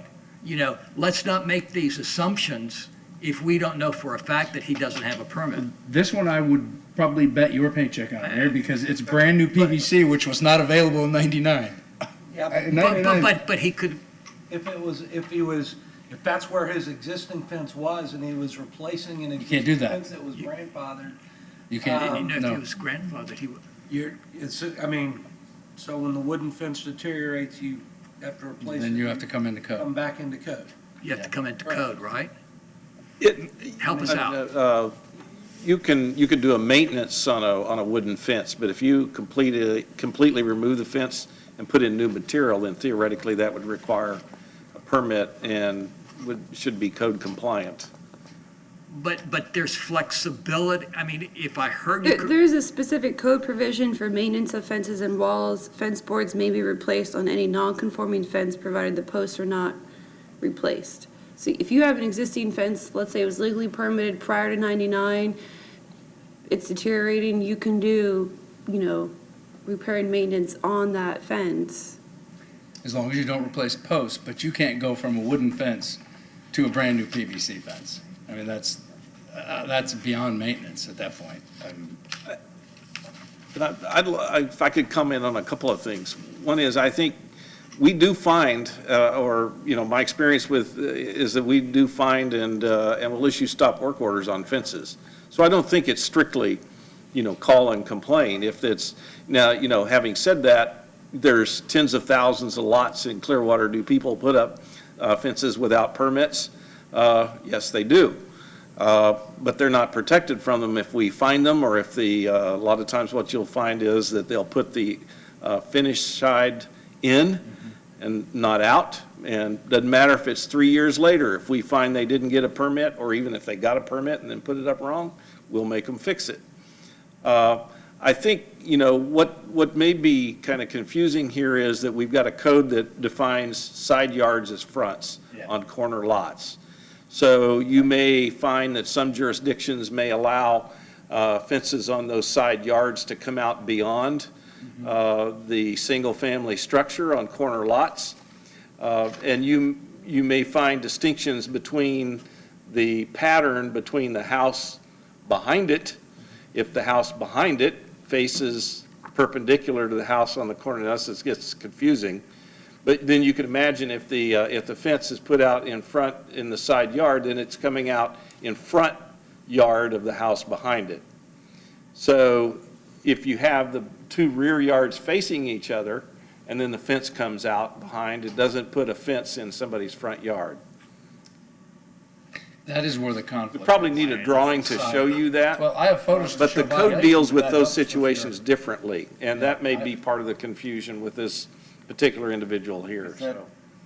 Is that road that's on the picture, is that a collector, or is that? No, this is inside of a residential property. I'll just pass them down. It says a photo.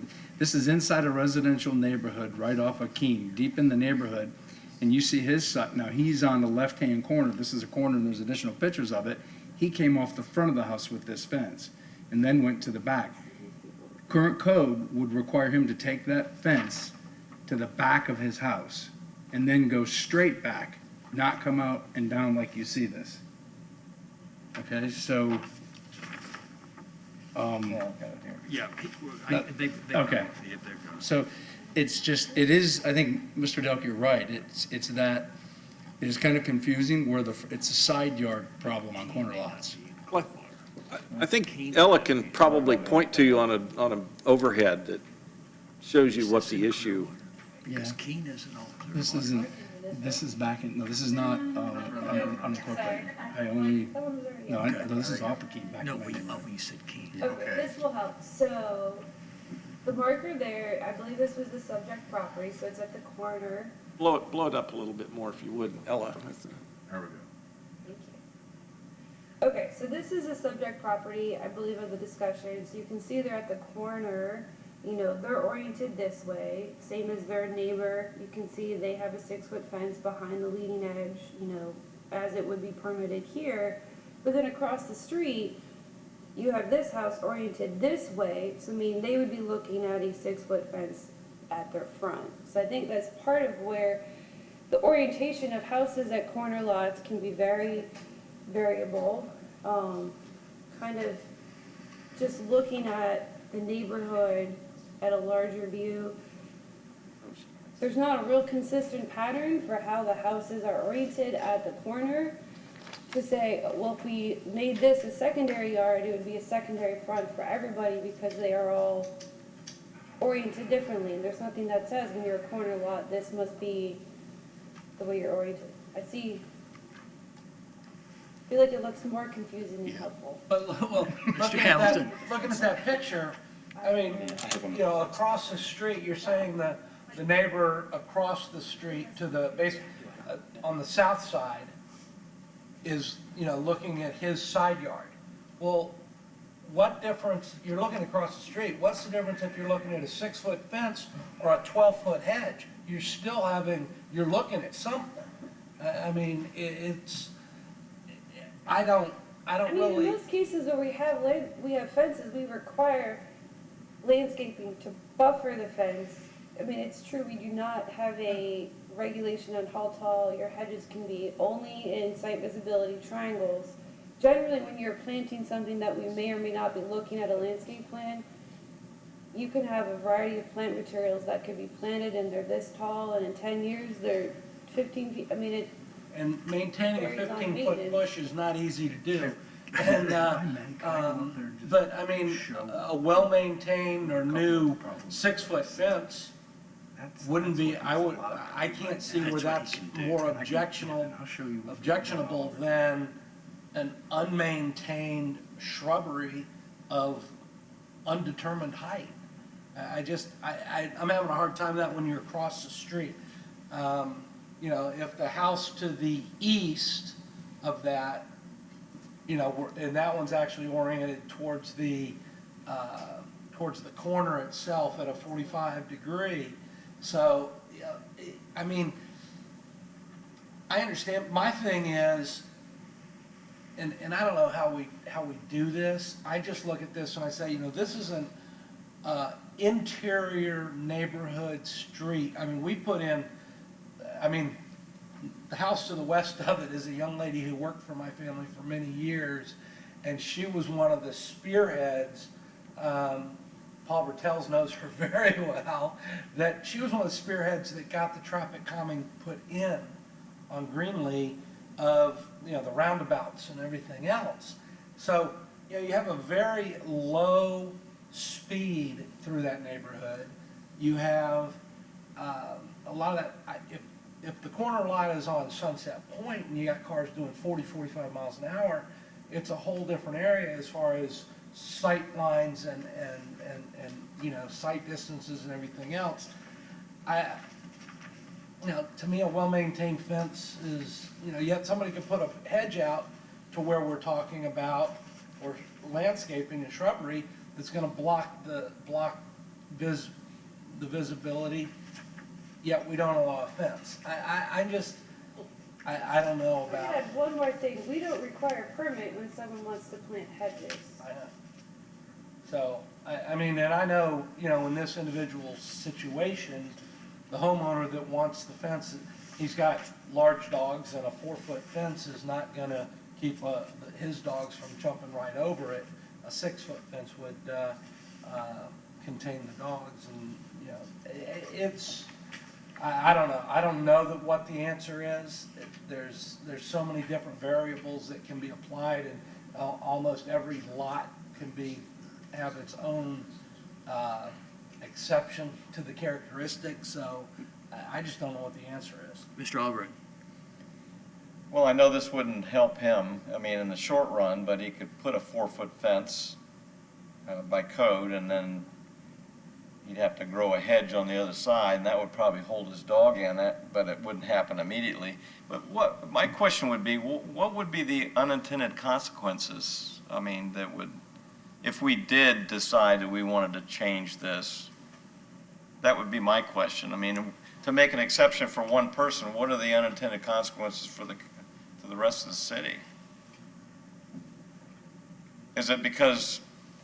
You mean to make it a citywide code change? Yeah, what is the unintended consequence of that? Is it because you don't want to look at a hard fence, maybe a hedge is softer in a community and a fence is more, I mean, what would be the... I mean, generally, I think landscaping is softer. We usually require landscaping to buffer a number of things. And I'm not sure how you would change it, that it would just apply to this property. No, I'm not asking that. But I mean, Overall, Citywide. Maybe, Would it affect sight lines if, Not in this, no, I mean, with the difference between a shrub or a fence, it's.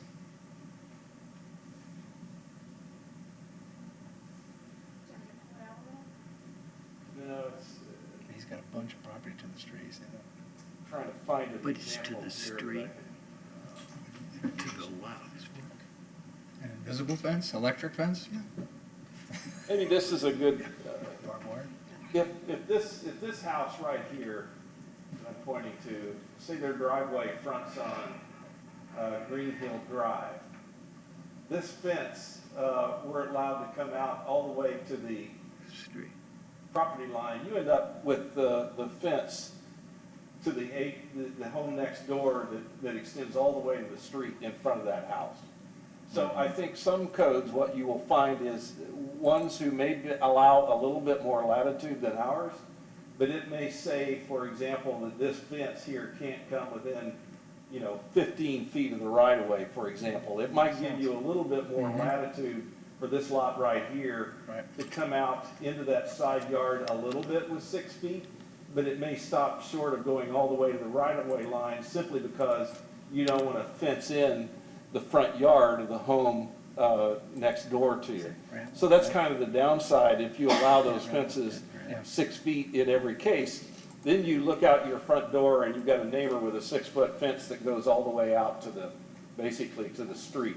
And I think from a neighborhood design standpoint, that's not the most desirable thing. Our code is fairly conservative about that. It says you can't pull out a 6-foot fence forward of the building line on a side lot because we define it as a front yard. So that, I think, if maybe help try to clarify a little bit, is where I think your And would that be discussion for centers. interior lots also then? Pardon? So we're talking about a corner lot, but it would also then apply to interior lots, right? Not interior lots. Well, no, Fences cannot go forward of the building line on an interior lot. Okay, all right. It's 6 feet. Once you get in front of the structure, it has to drop to 4. There was an interesting configuration in the Skycrest neighborhood. I drove through there, and that example exactly that you used, the neighbor, and he didn't follow the 15-foot right-of-way rule. He went as far as he could just on the side of the sidewalk. But what he did, I guess to his neighbor's benefit to make it aesthetically, and it's a pretty new fence, it's pretty nice, but I don't know if couldn't have got a permit, but he planted shrubs and landscaping and made like a border around for his neighbor's property, and it's not even his fence. So people are doing different things to sort of get by and offset that, exactly what you're talking about there. But we regulate fences, we don't regulate shrubs, but you can use shrubs to get the result you want. The people that are following the rules, and then there's a lot of folks that aren't. Are still doing it. So I just wanted to alert you that this is going on, and do we need to look at it as it relates to corner lots? Because if you put Mr. Thornsberg's property up there again, Ella, and if I could just describe because that shows what he can do. Yeah, that shows what he can do. What he's requesting to do, if you go to the left side of the back of his house, he's requesting to take that dotted line to the left, to within the right, not all the way to the side. I'm not sure how far he wanted to go. There's no sidewalk to the street, but then connect to the back. Now, what I found over and over again, because that's per code, that's what you can do. What I found over and over again, people have done just what I've said, taken the dotted line to the left, and then what else they've done, they've walk up to the front on the left side of that house, go up towards the driveway. They've actually installed the fence, say halfway within the house, over to the left, and then back connect to the front yard, which is the picture of that white PVC fence you've seen. So and it seems like most of the problems are corner lots. Most of the violations are corner lots. So I just don't know if there's a better way. Why don't we ask staff to take a look at these other ordinances in other communities? And, I mean, because they may have the same problems that we have, and we just, don't realize it when we look at, and how they address those kind of issues and what kind of flexibility might be allowed that maybe we could consider, as opposed to doing an outright rewrite of the code. Because I don't know that any of us are comfortable with anything, right, to say this is a much better option. Well, I think when, Mr. Duck, when you spoke, you said we have a fairly conservative policy. That's a good thing for quality of life issues in Clearwater, but fairly conservative equates to maybe there is an opportunity for a little bit more flexibility within some of these corner lots. So, looking at the dotted line is what our code allows right now. So the blue dotted line is where you could have a 6-foot fence. The yellow dotted line is where you could have a 4-foot. I don't see a The blue. blue dotted line is. Yeah, see, blue dotted line there. Okay. Yeah. Okay, now I see it. And then that's where you could have the 4-foot. And Oh, there you go, that's he it. can do where the yellow is, No, the blue. He can put a fence where the yellow line is, but it has to be 4 but it foot. has to be Yeah. 4 foot. But then he can put a 12-foot hedge on the outside of the 4-foot fence. Right in that yellow line, he could put a 12-foot hedge. Okay, where is that, from a visual standpoint, why is that better than a 6-foot fence? That's where I have a hard time totally understanding. Well, But if I could just make the comment, the comment was that you can have a hedge that exceeds the 4-foot height. We were not encouraging anybody to have a 12-foot hedge. Yeah. So that was how that came up. It wasn't that we were saying, hey, go out and get you a 12-foot hedge. No, we were saying, because we don't limit the height of hedges, obviously that's one approach that he could use, but it wasn't something we were promoting. So, Mayor, to your point, Yeah. Do you want us to take a look at, do a quick survey of what other cities are doing, and then bounce it up against what we're doing, and then see if we have any recommendations to come back to you all on? some flexibility. Yeah. I mean, I don't know that any of us have a solution that, Well, in the Yeah. county's case, they allow in a case, if we didn't do a full-fledged amendment to the code, the county administrator has the authority to approve. well, that's what I'm saying, to have them take a look at this and Yeah. see what Well, kind. you know what they do in Hernando County with fences and docks? In exact relation to these corner lots, they do a public hearing, and citizens' right to be heard or contest. You can either send a letter in and say, and it's usually the neighbors within a 500 or 600 foot. So, I mean, there's just different ways communities handle it. Okay. Why don't we, are y'all comfortable with that, having them, check out a few? I appreciate it. Okay? I think so. All right. And thanks, Mr. Poglaze, for pulling this off of our agenda the other evening, because. Yeah, well, Okay. 17.2 is a resolution that I would like y'all to consider. Council, as you know, under our rules, I cannot make a motion to adopt a resolution. On September 13th, 1994, 25 years ago, the United States Senate approved an assault weapon ban for 10 years. During that time, I don't know that you read about as many incidents as we've had in the last 4 or 5 years, even here in Florida, with assault weapons. After Pulse, after Park Lane, after what's happened the last month and a half here in in our country, I think we need to do more than thoughts and prayers. In the past, Council and I have stayed away from national issues. But I think this issue is something that we need to consider. to let people know where we stand as a community to encourage safety. We had an incident here in Clearwater at a hotel several years ago. We had an incident in the unincorporated area that was identified as Clearwater most recently. And then the other day, we had a shooting because somebody was concerned over a parking spot. And I hope that on Thursday, one of y'all will consider making a motion on this resolution, and we'll get a second so that we can pass it. There is one typo in section 1 that says that the city of Clearwater supports legislation that would provide a ban on high-capacity ammunition clips and military-style weapons. I'm pleading with y'all to please consider this and the importance it is, because like I say, I think it's time to go beyond thoughts and prayers, and in light of some actions that we've taken most recently, I think this is most appropriate. Mayor, if I may comment on your statement? Sir.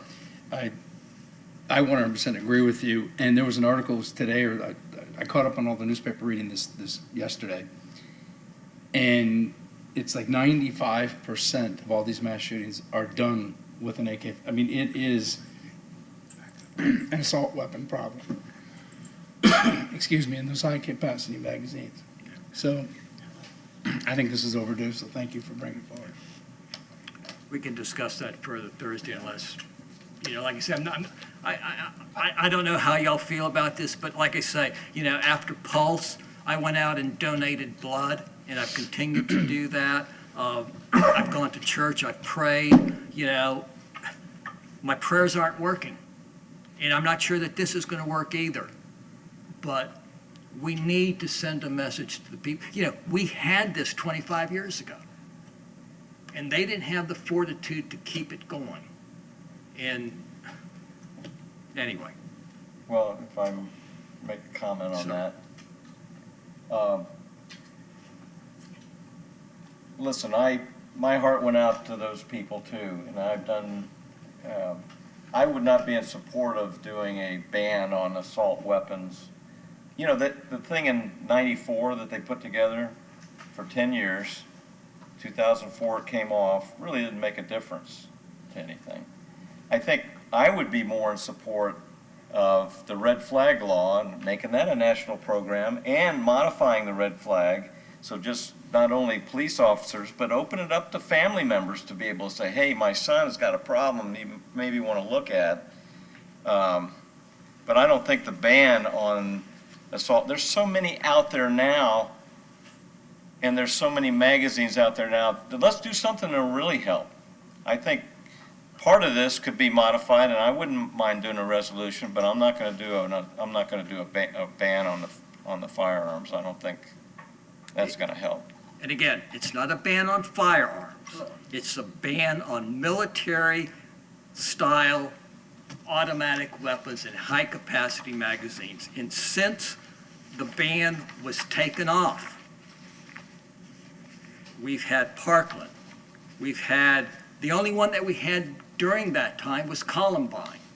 That was the only one, to the best of my knowledge. Well, here's We've had Parkland, 142 shootings, 62% were committed with handguns, 48% with semi-automatic handguns, 14% were revolvers, and 25% with semi-automatic rifles. So I understand everybody's concern about military-style rifles, and those are sick people that are doing it that probably get incentives through games on the computer, and that's why they use that. I mean, the actual definition of it, what is an assault weapon? Well, they came up with a definition of assault weapon, and it had to meet two or more of the certain features on a gun, like a handle. But that's it. They're modular guns that everybody's mad at because that's what they see the military using. They aren't automatic, they're semi, and so are all the other guns. And you take a 22, you could used to buy at Kmart, it has 20 rounds of 22. I mean, there's no big magazine sticking out, but that, I think it's more of just, it's something everybody's having a lot of discussion on now. But I think the Is it mental 22 health an part of assault? it, 22, even with multi-rounds, like you put the cartridge in there, isn't there a different definition between assault rifles, AK-47s, AR-15? Isn't there a difference all it has to between do is them? meet two requirements, and the requirements, I can list them out, I don't want to do it right now, but. But that's a discussion for somebody else to have to pass the resolution. A automatic assault weapon can kill an awful lot of people in a short amount of time. Yeah. A handgun doesn't kill as many people. It doesn't make it any better because somebody has lost his life. But The reason why. again, I don't know that we're going to have a motion. I don't know if we're going to have a second. I just appeal to your conscience that if we can be concerned about technologies that aren't affecting us yet, that we know. I don't want to infringe on law-abiding people. I understand the public outcry and the social, the right thing to do to protect as many people as we can, but I think we also need to be focusing on the need for mental health, and the red flag law I'm fine with. I mean, I think a background check and a 2-week waiting period to buy a gun to a law-abiding citizen, if I want to have to wait 2 weeks to get cleared to buy a gun, I'm okay with that. Now, if I'm going to go hunting in 3 weeks, I need to keep that in mind, and I need to buy a gun to do it. I need to make sure I, apply for that in time to be able to go do it. And gun shows, they're private citizen to private citizen sales of firearms. There's got to be a way to track firearms. I'm okay with all of that, but I don't like taking law-abiding citizens who have no reason to be denied something that right away, just because a couple bad apples are, now everybody's getting painted with the same brush. And I don't know, I'm struggling.